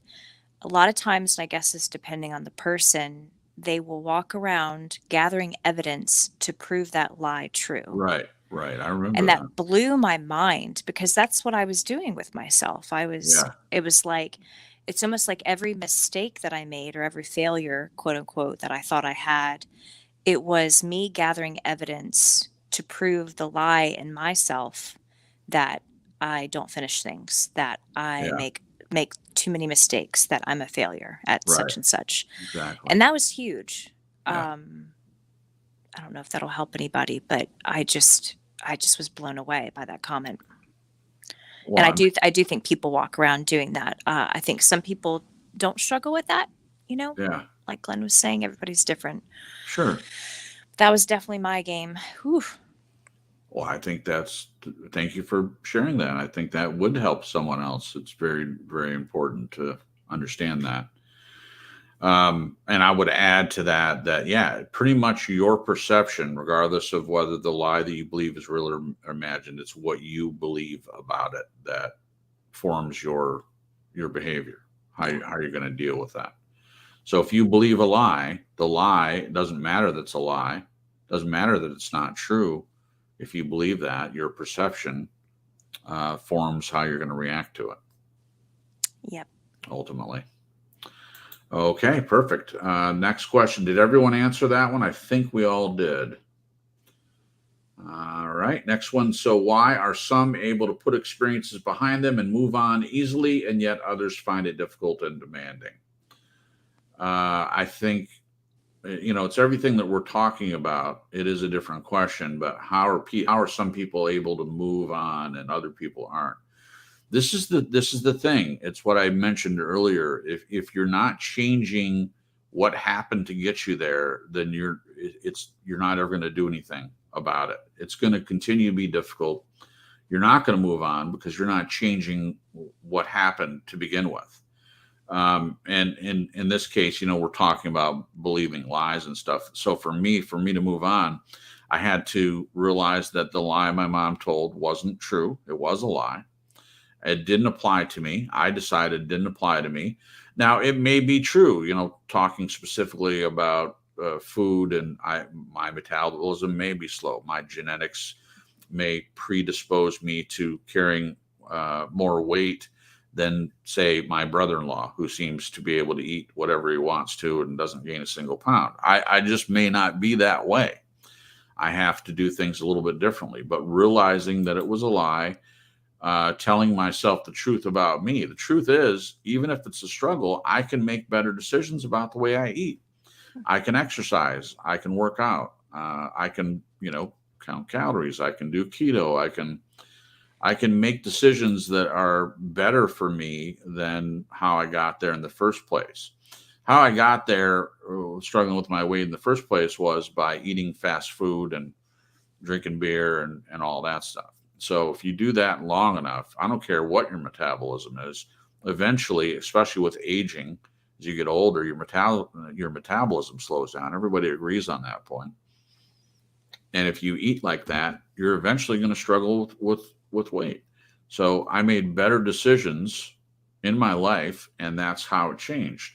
But for me, again, a cognitive behavioralist, that's basically what I consider myself. I thought about all the reasons why this happened. Why did I believe it? What does that mean to me? Is it a lie? Is it true? Is it true for me? And then I did something to change the behavior. Those two things combined helped me to do better. I may never arrive. I may never get to some goal where I am as thin as I was when I was 18. But I'm not trying to do that. I'm just trying to be healthy. I would like to live as long as I can. I know I can't control. I could get hit by a bus. I get that. But as much as I can affect the decisions I make in my life, I'm going to choose to do that. Anybody can do that. So in answer to this question, some people are able to put the experiences, and that can be any number of reasons. It could be the person just doesn't care about their failures. It could be someone that who's not introspective. I think being introspective can be either a positive thing or a negative thing, depending on how much you think about your failures. How much do you focus on them? But in either case, there are some people that seem, we look at other people and say, wow, that was a huge failure. How can they get back? How can evil, he's passed on now, but Evel Knievel, how can he jump something on his motorcycle and hit the other, fail to hit the ramp, and he breaks every bone in his body, and then he heals and gets back on the bike and jumps something else? How can he do that? How can he possibly move on from that type of failure, especially a physical one? Yeah. Well, there are just some people that it could be his drive. It could be that he wants to be the best, arguably probably the best stuntman, superstar that ever lived. That's what he wanted. I'm not saying for sure that's what it was, but for whatever reason that was important to him, so he did whatever it took to get that. Yeah. Any number of things. You have to decide for yourself what it is. You have to be tired of perpetuating the same pattern in order to move on from it. You have to address it, take responsibility for it, and move on. That's my opinion. What do you think, Jen? I would definitely agree with your comment. Yeah, I don't have much to add to that. It's just that was a wonderful answer to that. Oh, thank you. That's okay. Thank you, Jen. What about you, Glenn? Why are some able to put experiences behind them and move on easily, and yet others find it difficult and demanding? I align with what you said, Cripps, but if I can just summarize it. Sure. for myself personally, Yeah. I made a conscious decision to accept my failures, but on the other hand, to not let them define me. Oh, yeah. Could you say that again? Only because I think it's important for people to hear that. I made a conscious decision to accept my failures, but I made the choice that they weren't going to define, those failures weren't going to define me. Beautiful. Wow. Beautiful.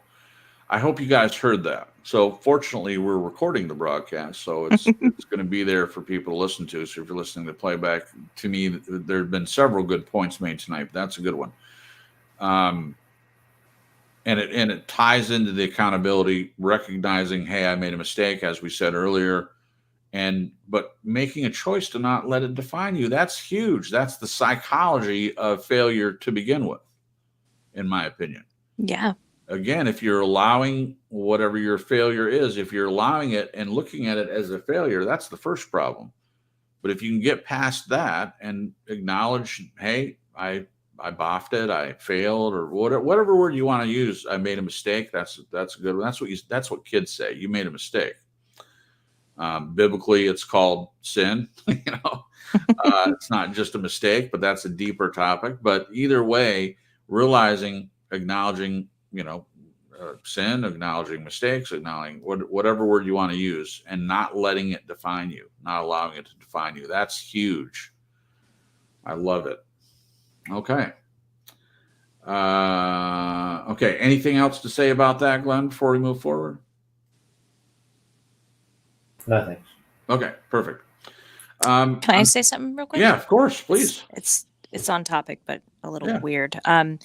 It just made me think of like 12-step programs. Sure. And how they, hi, my name is Jen and I'm an alcoholic. Hi, Jen. It's like, I've always wondered if that's good or bad, because are you in that situation, that type of situation or group, are you still defining yourself? Yeah. With those mistakes? Yeah, I think you and I have talked about this, and I've shared with you. I'm glad you brought it up. I've shared with you that I don't. It's my opinion. It's just my opinion that isn't right to continue to label yourself an alcoholic. Now, for some people, look, each person's different. There may be people that their sobriety is based on that they have to keep telling themselves over and over again, "Hey, I'm an alcoholic." They have to keep acknowledging, I'm an alcoholic. They have to keep saying it again and again and again and again, year after year, meeting after meeting. If that's what works for you and it keeps you from drinking, if that's your goal in life and it works for you, more power to you. I'm not telling you, don't change a thing. Keep doing that. I think for me, you're continually labeling yourself something. I think that you only have to acknowledge it until that part is over. The acknowledging part, recognizing, okay, I really have a struggle with this, because there are some people that don't even get to that point. They're not willing to admit that they're an alcoholic. That's another problem. Yeah. But once you acknowledge it, once you're in the meeting, once you're trying to do the behavioral things, you've done the cognitive thing, you've admitted that there's a problem, and you've done it in front of others. That's another thing. So you not only have you admitted it to yourself, but you've done it in a room full of people, a lot of them struggling with the same thing. Yeah. So you're getting support that you need. That's important. Support is important. So you've got that. So then you're taking the behavioral steps. Okay, stop drinking. Okay, I can't drink anymore. All right. I get it. Okay. So, which seems fairly easy to do, but for a lot of people, it's not. You just don't buy the liquor. If you don't buy it, you don't have it in the house, you're not going to drink it. Right? I mean, it seems easy, but it's not easy for some people. Some people have a lot of issues in this area, but you do the behavioral things to get you to stop it. And guess what? If you need to go back, if you're starting to feel shaky and you need to go back and say again, I'm an alcoholic. Okay. I mean, whatever works for you. But thank you, Jen, for bringing that up. I personally don't feel like it's useful for the long haul. I think that if you want to stop being whatever it is, it doesn't have to be an alcoholic. It could be something else. as long as you continue to label yourself that, then you're perpetuating that in your mind. That yes, this is who I am. You're also going against what Glenn said. Glenn says don't allow it to define you. Can't that be true about a label as well? You're allowing the label itself to define you? Yeah. I think so. Now, there are some horrible things, and I'm not going to go into it, but there are some horrible things out there that people do to other people. And there's labels that come along with that. Sometimes those labels are helpful to let other people know that, hey, you struggle with this, so you keep their kids away from that person. But then, the person themselves, if they're really trying to change it, they keep calling themselves a certain thing. Yeah. Is that useful for them? I don't know. I think in general, at least for me, it's not useful to keep calling yourselves that again and again. Yeah. And, I was thinking on the flip side of this, what about people that make mistakes and they don't shoulder the mistake or the failure and they blame other people? It's like, it's never theirs. Right. Never because their fault. Those people don't change either because it's always somebody else's fault. Right. That's where thank you, Jen. That's where the accountability part comes in. Yeah. I think that's why Glenn put that in there specifically. If you're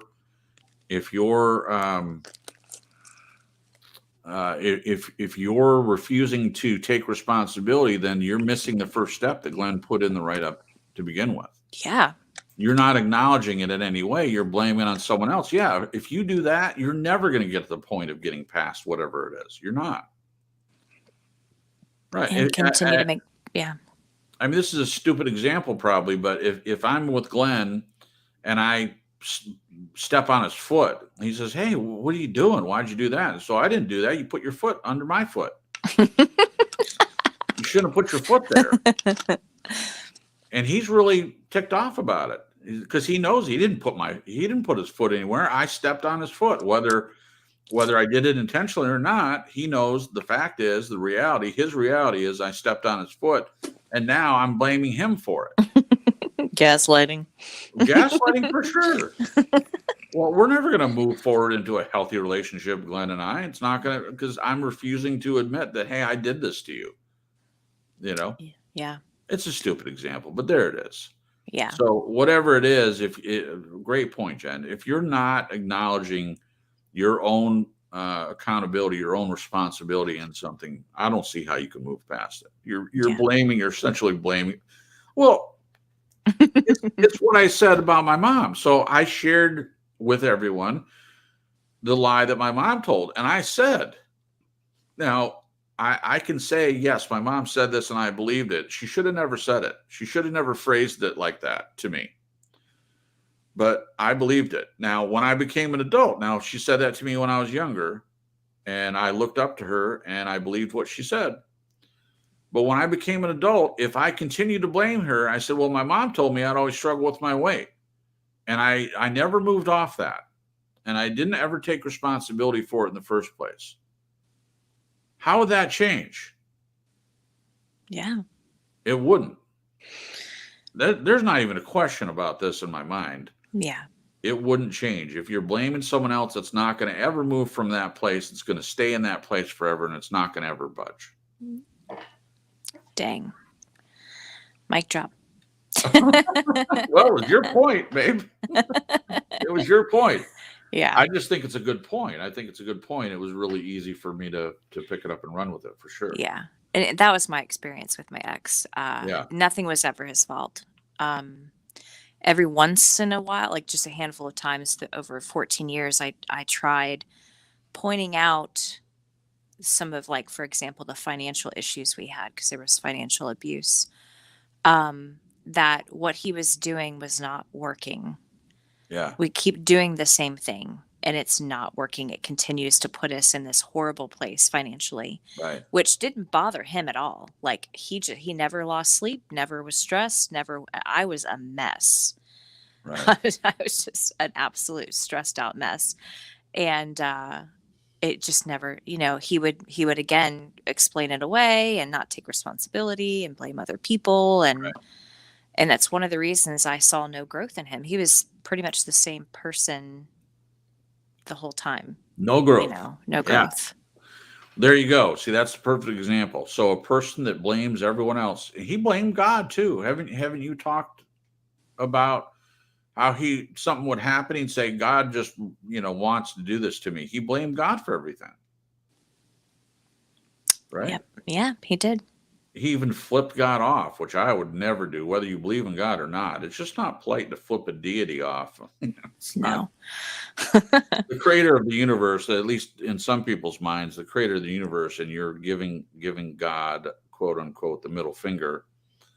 Yeah, I don't think that's a good idea, whether you're religious or not.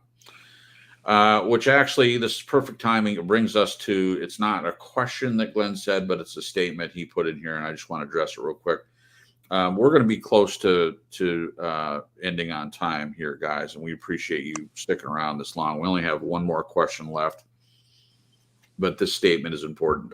Glenn says, in the Crips and Gen world, perhaps God made them human so they would fail. Interesting thought. This wasn't necessarily a question, but I just love that he put this in here. God made them human so they would fail. People. He made people human so they would fail. No.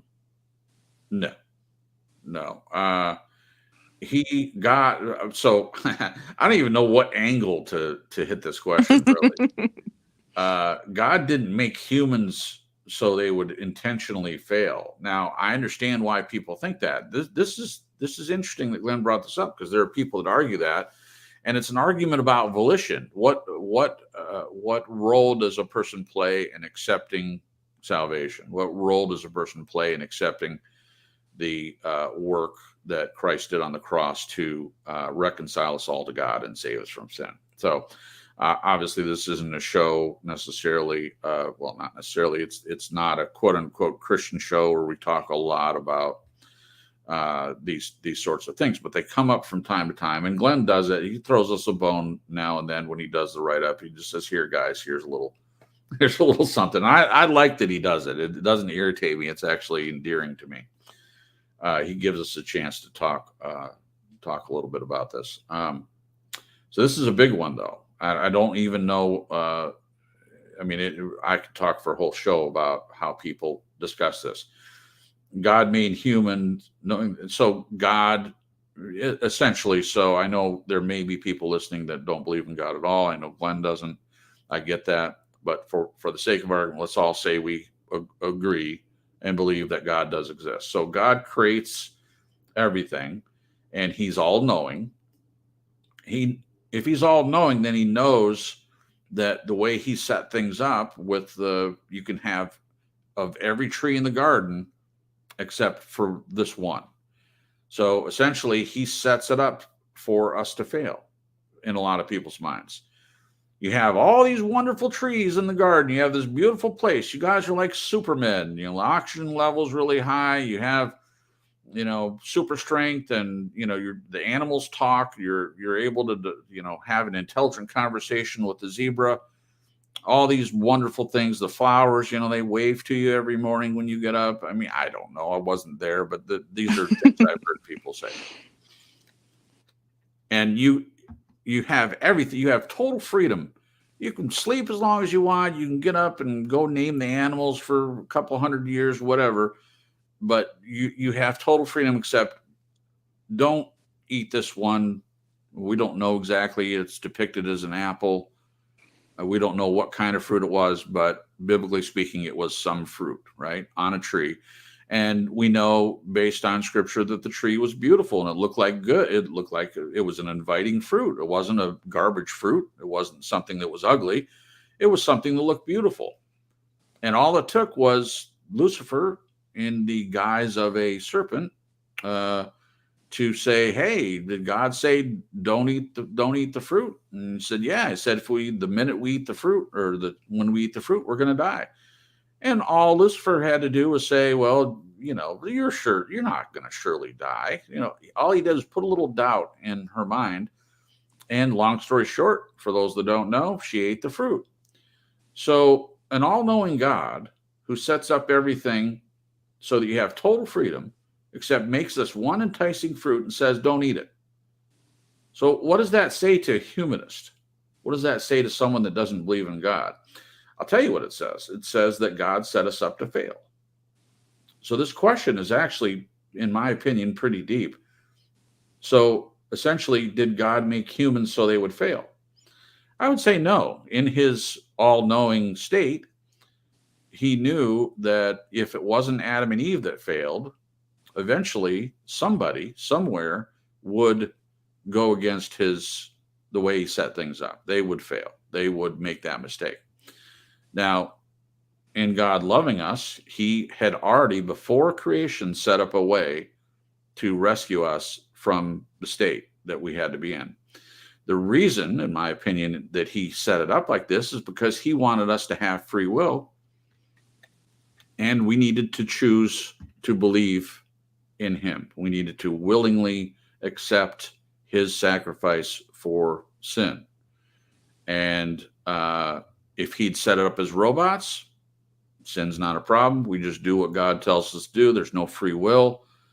Then, we're never experiencing that reconciliation. He wanted people to love him out of their own free will. Now, other people can still make the argument, well, what kind of choice is that? What kind of choice is it? Oh, you have free will, but here's this thing you can't do, but I'm going to make it really enticing. And then when you do it, you're going to start dying. And society is going to devolve over hundreds and hundreds of years, thousands of years, until people are killing each other over, not enough gas or food, or they're just destroying each other. And we have all these problems that we have today. I also believe, though, that it was God taking an opportunity to show us that we have this in us. It's not God making decisions for people. We're making the decisions. We're deciding to be evil. We're deciding to be wicked. We all have that choice. Every day we have choices we can make. If we're in traffic and someone cuts us off, we have the choice to lay on our horn and follow them home and beat the crap out of them when they get out in their driveway.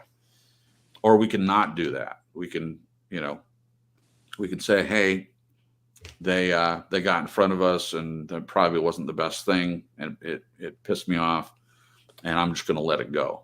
We can all do that. We all have those choices. Yeah. So, hello, Fisherman in a Box. Our buddy Lon just popped in. Well, good, Lon. You popped in when I was actually talking about theology. Perfect timing, Lon. Jason, I wanted you to read Glenn's comment a few above, or do you want me to read it? Yeah, please read it. Respond. So he said, maybe I should have said made humans in order to be fallible. If that is the case, why are some people so miserable when they stuff things up? Oh, yeah. Well, I think hopefully there's value in what I talked about, but if I misunderstood the question or misunderstood the comment. So he says, maybe I should have said made humans in order to be fallible. I'm going to have to process that more, but I think part of having free will is being fallible. It's making mistakes. Yeah. And, I think God understands the value of making mistakes. Oh, sure. Because I was thinking about when you were talking, I'm so sorry, I think when you talk, but your talking makes me think, which isn't a bad thing. I'm still listening, I swear. So like within just a relationship, I think one of the most wonderful bonding agents between two people is making a mistake, one of you making a mistake or both of you making mistakes and working through it. Yeah. And so I think God has created us to be able to make mistakes in the sense of knowing in our relationship with him, it's a bonding agent. If we decide to look at it that way. Right. Working through our own mistakes and coming to God and, yeah. Asking for forgiveness or allowing him to soothe us instead of browbeat ourselves for being human. Right. It's a bonding agent, which I think is wonderful. And I think even, making mistakes for ourselves is kind of a bonding agent. It can be within ourselves. You know what I mean? If we're looking at it as a growth opportunity. Wow, I love it. Thank you, Jen. That's Yeah. awesome. Yeah, that puts a finer point on it. I'm glad Glenn clarified a little bit, but I still think there was some value in that. Maybe I'm Oh just yeah, no, there was. There really was. yeah. So I think that God, who doesn't, in my opinion, doesn't make mistakes. He made us in order for us to choose him. He gave us free will. He knew that we would make mistakes, and he set up a plan before the foundation of the world to help reconcile us. That's it. That's it. And you put it beautifully. There should be an understanding that we are going to make mistakes, and when we stuff up, as Glenn suggested within the write up, acknowledge it, accept Oh. it, and move on. I just thought of something. Let's hear it. So within relationships with ourselves and with other humans, sometimes we get stuck in that place where we feel like we are expected to be perfect. Mm-hmm. But when it comes to the relationship with God, he does not expect that. He knows Right. that we're not and that we can't be. Right. So You just said we can't be. We can't be. We can't be, yeah. We can't be perfect. Well, even within quote unquote Christian circles, there are people out there that want to make us think that we can be. Yeah. We can be perfect. We can be holy as he is holy. And yeah, the Holy Spirit helps us with that. I mean, that's one of the many purposes of having a relationship with him, is he works through our imperfectness, and by learning to continually walking in the Spirit instead of our flesh, making that choice every day, we become more and more Christ-like. But it's not us doing it; it's him helping us do it. If that makes any sense. Yeah, it does. Yeah. Excuse Okay. me. All right. All right. How are you feeling, Jen? Are you feeling any better yet? I'm hanging in there. Okay. We're gonna finish up. We're past the, as Lon, our buddy Lon, our brother Lon says, I'm past the button. I don't know why he always says that, because I would like him to not worry about the button. I would like him to just go on as long as he wants to, but he sets it up for a certain amount of time, and so I understand why he says it. But Lon, more broadcasts. More broadcast, Lon. Okay. All right. So I'm going to read over a couple things, that we have one more question. So Glenn put a really nice list of things in here, some things that we can fail at. So what might we need to fail at? And I love the way he put that, need to fail. The failure of a serious relationship, like marriage, friendship, or other personal connection. Failure of something we put our energy, heart, and soul into. Example, something competitive. And I would apply art to that. I'm a writer. I don't do art. I enjoy doing art. Yeah, you do. Oh, babe. But anything someone puts their energy into, their heart and their soul, could be anything, and not necessarily. I mean, his example is a good one. Something competitive. It could you're not competing with anybody necessarily, but you're putting your energy into something that you have talent for. But I would say there's value, and even if you're not a talented artist, if it's something you enjoy, do it. Who cares if anyone enjoys it? If you enjoy it, then I would say that's something worth doing. But we may fail at that. I'm trying to draw a wolf, and I just have no idea how to do it. I'm not beating myself up that I don't know how to draw a wolf. I'm looking at videos on how to use a pencil to start with circles and things like that. And I'm giving myself a break finally after all these. It only took me 52 years to get to the point where I realized that I'm not going to know how to do things right out of the gate. There are going to be things that there's going to be a learning curve for me, and I understand that. And that has made my life a lot better. I don't put myself in this category of, I'm going to fail at this before I even give it a chance. So that's huge. The failure of our children to be what we hoped they might become. Example, living vicariously. We could do a whole broadcast on that. Yeah. I'll just say briefly, we've all suffered from this. We've all had parents that maybe they didn't succeed. It's like in the Breakfast Club, the athlete, his dad. They don't say this, but I assume his dad failed at sports, and so he put all his energy into making his son want to be so good at sports that he ended up being a jerk of a guy for a while until the end there. Yeah. The failure of our children to be what we hope they might become, living vicariously. The failure of a work or financially related situation, example, a job did not work out. Now, which one of us have not experienced that? I mean, I think everyone has had financial struggles and maybe lost a job, even if you didn't get fired.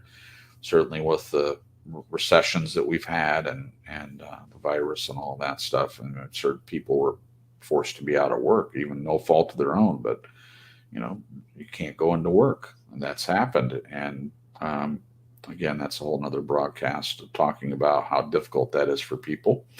The failure label we assign to ourselves, that's a huge one. And it ends with that. He says there are many others, but that's a big one. The failure label we assign to ourselves. We all do that. We all, and as Glenn implied in the write-up itself, he's asking the question: is this something societally that they put on us? And we all answered yes. They put this label on us, and they talk to us about what failure is. And eventually they don't have to say it anymore. We take it on for ourselves, and we look at each situation in our life, and we tell ourselves that, oh, we're a failure if we stuff something up, if we make a mistake. Yep. And this label in and of itself, it does all the work. It does all the negative work for us. We don't have to remember everything that was said to us. This is enough, just this one thing.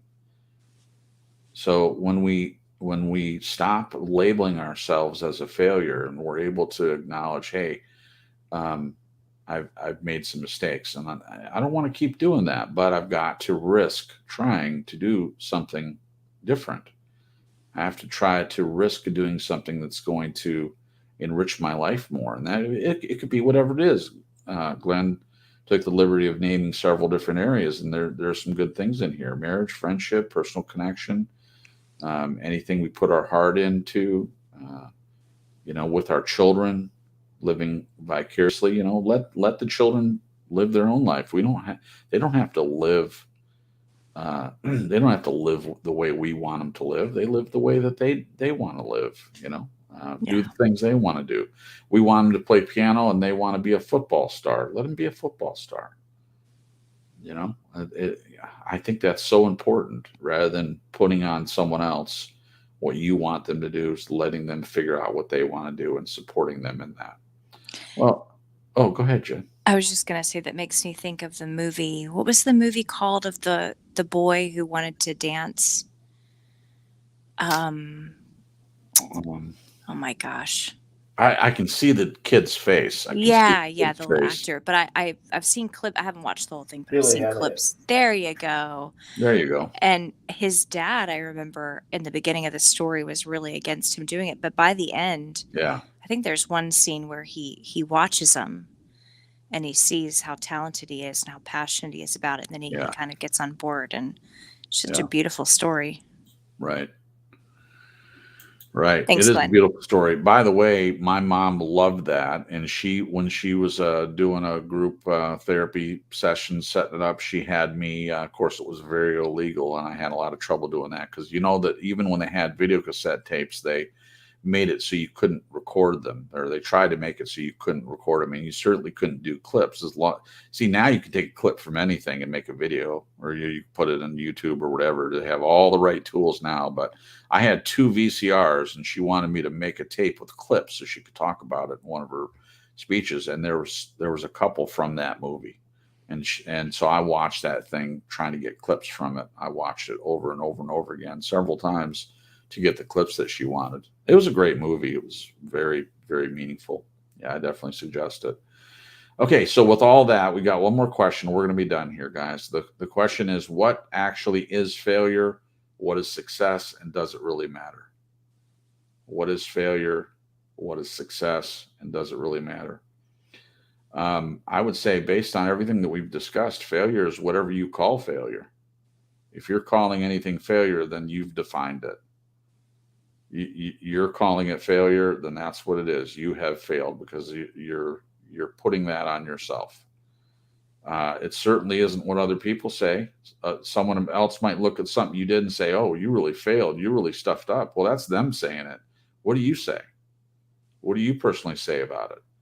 If you're doing what we suggest, we're saying, looking at it as, "Hey, you messed up. Take responsibility for it, acknowledge it, and move forward, and have the willingness to risk trying to do it again. Stick with it." So I think what is failure, and this may come across as a pat answer, but I think there's something in it. It's whatever you think it is, ultimately. Yeah. What the world calls it, they define it in various ways. It can be, not reaching whatever the goal is that someone else sets for you. But as I said earlier, we can set our own goals. We can have success and failure be defined by what we define it as, and not what someone else does. I think that's important. Yeah. And that brings it back to external validation Oh, and internal validation. And, I was stuck most of my life waiting and wanting and accepting other people's definition of me. right. But then at some point that switched, and I'm still working on it. Oh, sure. I think we're all working on it. I don't think anyone ever arrives. While we still live, while we still breathe, while blood, pumps through our veins, we have an opportunity to do better. I'm going to do better next time, just like my sister likes people to say. Yeah. I'm going to do better. I think that'd be good to say to ourselves. I agree. I'm going to do better next time. Yeah, it fits into what we're talking about. Okay. So just to finish my statement, what failure is whatever you define it, and success is the same. So if you look at something you have done and you feel like it's a success and you label it as such, then that's what it is. Again, other people are going to always, in work and relationships, people are going to put their own label on it. But I think after everything we've talked about, I think the message that I get is that success or failure is how you define it. It's whatever you decide it is. And it doesn't matter what anyone else thinks. It doesn't matter what they say. It matters what you think, because at the end of the day, you've got your own thoughts running through your mind. Yeah, sometimes we have other people's thoughts run, or what other people say run through our minds, but you have to sort all that out and decide what you're going to keep and what you're going to discard. And if it doesn't work for you, then throw it away. If it works for you, you can take it on board. So that's my answer. That's my answer for that. What do you think, Jen? Can you repeat the question for me? Sure. The question is, what actually is failure? What is success? And does it really matter? I didn't answer the last part. Does it matter? Yes. Sorry, Jen, just a second. So, it does matter to me. It matters what it is to you. It doesn't matter what other people think. I think I said that in a roundabout way, but I just wanted to finish it up. Does it really matter? It matters what you think matters. As I said, your perception forms your reality. Yeah. Okay, now read the real question again. Yep. The question is, what actually is failure? What is success? And does it really matter? I think it would be nice for me to believe that failure is success. Okay. Success is success. Okay. Does it really matter? I think it does. I think when it comes to how we define those two things for ourselves is huge. Yeah. Because if failure is failure, I think that just is like, it makes me picture a muddy swamp, the kind where you accidentally step in and it sucks your shoe off. Yeah. Oh my gosh. Does it really matter? Gosh, I think if we're always moving forward and even allowing our mistakes to again propel us forward, it's going to be a success. Love it. Yeah. Great way to end the question, Jen. Did Glenn answer? No, I'm going to ask him. Oh, okay, gotcha. Yeah. All right, Glenn. The question is, what actually is failure? What is success? And does it really matter? It's a bit like the statement, one person's trash is another person's treasure. True enough. So for me, I don't really have a definition for success or failure. To me, it's a sort of nebulous, not really that necessary a construct. So to me, it doesn't really matter. Nice. You said it does, but to me, well, So what? So what if I shifted 100 bricks or 50 bricks? Was one success and one failure? No. Right. So as I say, I just don't look at it in terms of success or failure. I look at it in terms of living. They're both living. It's just Well, you they are. living. They're both life. That's it. I just don't see the value in assessing, well, did I fail? Did I succeed? I just did something. Simple. Wow. Nice. Well, that reminds me of a line from a song, "If I fail, if I succeed, at least I live as I believe." No matter what they take from me, they can't take away my dignity. There you go. Because the greatest love of all. Sounds like Whitney Houston. It is Whitney. It is Whitney Houston. Copyright strike. No, I didn't play her music. I just talked about a lyric that's apparently stuck in my head and will never go away. Anyway. All right, guys, we got through everything. We asked all the questions, and what a great write-up it was to me. There's a lot of things to work with, and I just absolutely loved it. Thank you, Glenn, for putting the time and effort into that. We appreciate it as usual. And we end with the quote. This is Paulo Coelho. I still don't know if I'm saying that right, but his quote says, and I went ahead and put it up on the screen. When you need to find your path, you must not be afraid. You need to have sufficient courage to make mistakes. Disappointment, defeat, and despair are the tools God uses to show us the way. Beautiful. And that's the way we'll end the broadcast for tonight. Guys, thank you so much for being a part of tonight's broadcast. And we love each and every one of you. Thank you for so many comments in the chat. There were so many tonight. I couldn't keep up with putting each one of them up there. So if you put a comment in there and you want us to talk about it, my apologies. So just in the future, if you do want us to talk about something, just do me a favor and put it in all caps in the chat.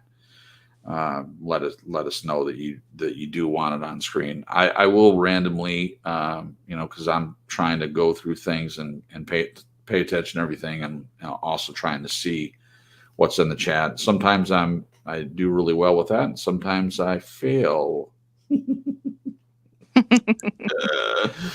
I make mistakes, but I admit it. I put up my hand and I take responsibility for it and move forward and try to do better next time. Yes. Right. Lovely. Yeah. Thank you for your participation. As Jen says, I'm going to put that up there because that's a great comment. Thank you, everyone, for participating. We truly appreciate each and every one of you. We'll be back again next week. And until then, I hope everyone has a good week. But we're going to say goodnight. I'll start with Glenn. Glenn, take a moment to say goodnight to the people, please. Yeah, good night, all. And thank you so much for your comments. Many insightful things there that we can all learn from, for sure. Yeah. Hopefully a couple from us. Agreed. Thank you, Glenn. Good night. Good night. Jen, how about you? I was going to say, nah, we failed. I'm just kidding. We failed. We made mistakes. Good night, everybody. I hope you guys have a wonderful night and a great week. And we look forward to seeing you next week. And if any of you have any prayer requests, pop them in the chat before it closes up, and we'll make sure to add you to our list. We love you guys. Good night. Yeah, thank you, Jen. Janet put in there, remember to pray for Jen's neck. Thank you, Janet, for that. Thank you, Janet. She's been having a real hard time with pain in her neck and sometimes her jaw and her head and all that. And we think it's because she's dealing with a lot of emotional stuff that she's getting over and actually fixing, but her body seems to not get the memo sometimes. Like everything's going great and she's not upset about anything and then not real stressed out, and the body's just acting like berserk. Berserk, like in the 14 years that she would have had every reason to feel that way in the situation she was in, when the body's like it seemingly taking longer to get the memo than other parts of her. But anyway, prayers actually help, and so we definitely would appreciate your prayers for that. And like she said, just if you Janet put in there her knee, so we'll pop that in there. Anyone else has any prayer requests, please put them in there. If I don't see them right away before we end the broadcast, come back and take a look at them. Also, if you haven't already liked the broadcast, please take a minute to do that. And if you haven't subscribed, I know a lot of you already have, or probably you wouldn't be here, but if you haven't subscribed, please do that. And the biggest thing you can do is if you enjoy these topics, these conversations that we have, just let someone else know. Bring us some friends. We would love that. We'd love to meet new people and have them in the chat. But you guys are our core audience, and we appreciate you guys so much. All right. Until next week, everyone, have a good week. Take care of each other. God bless, and good night.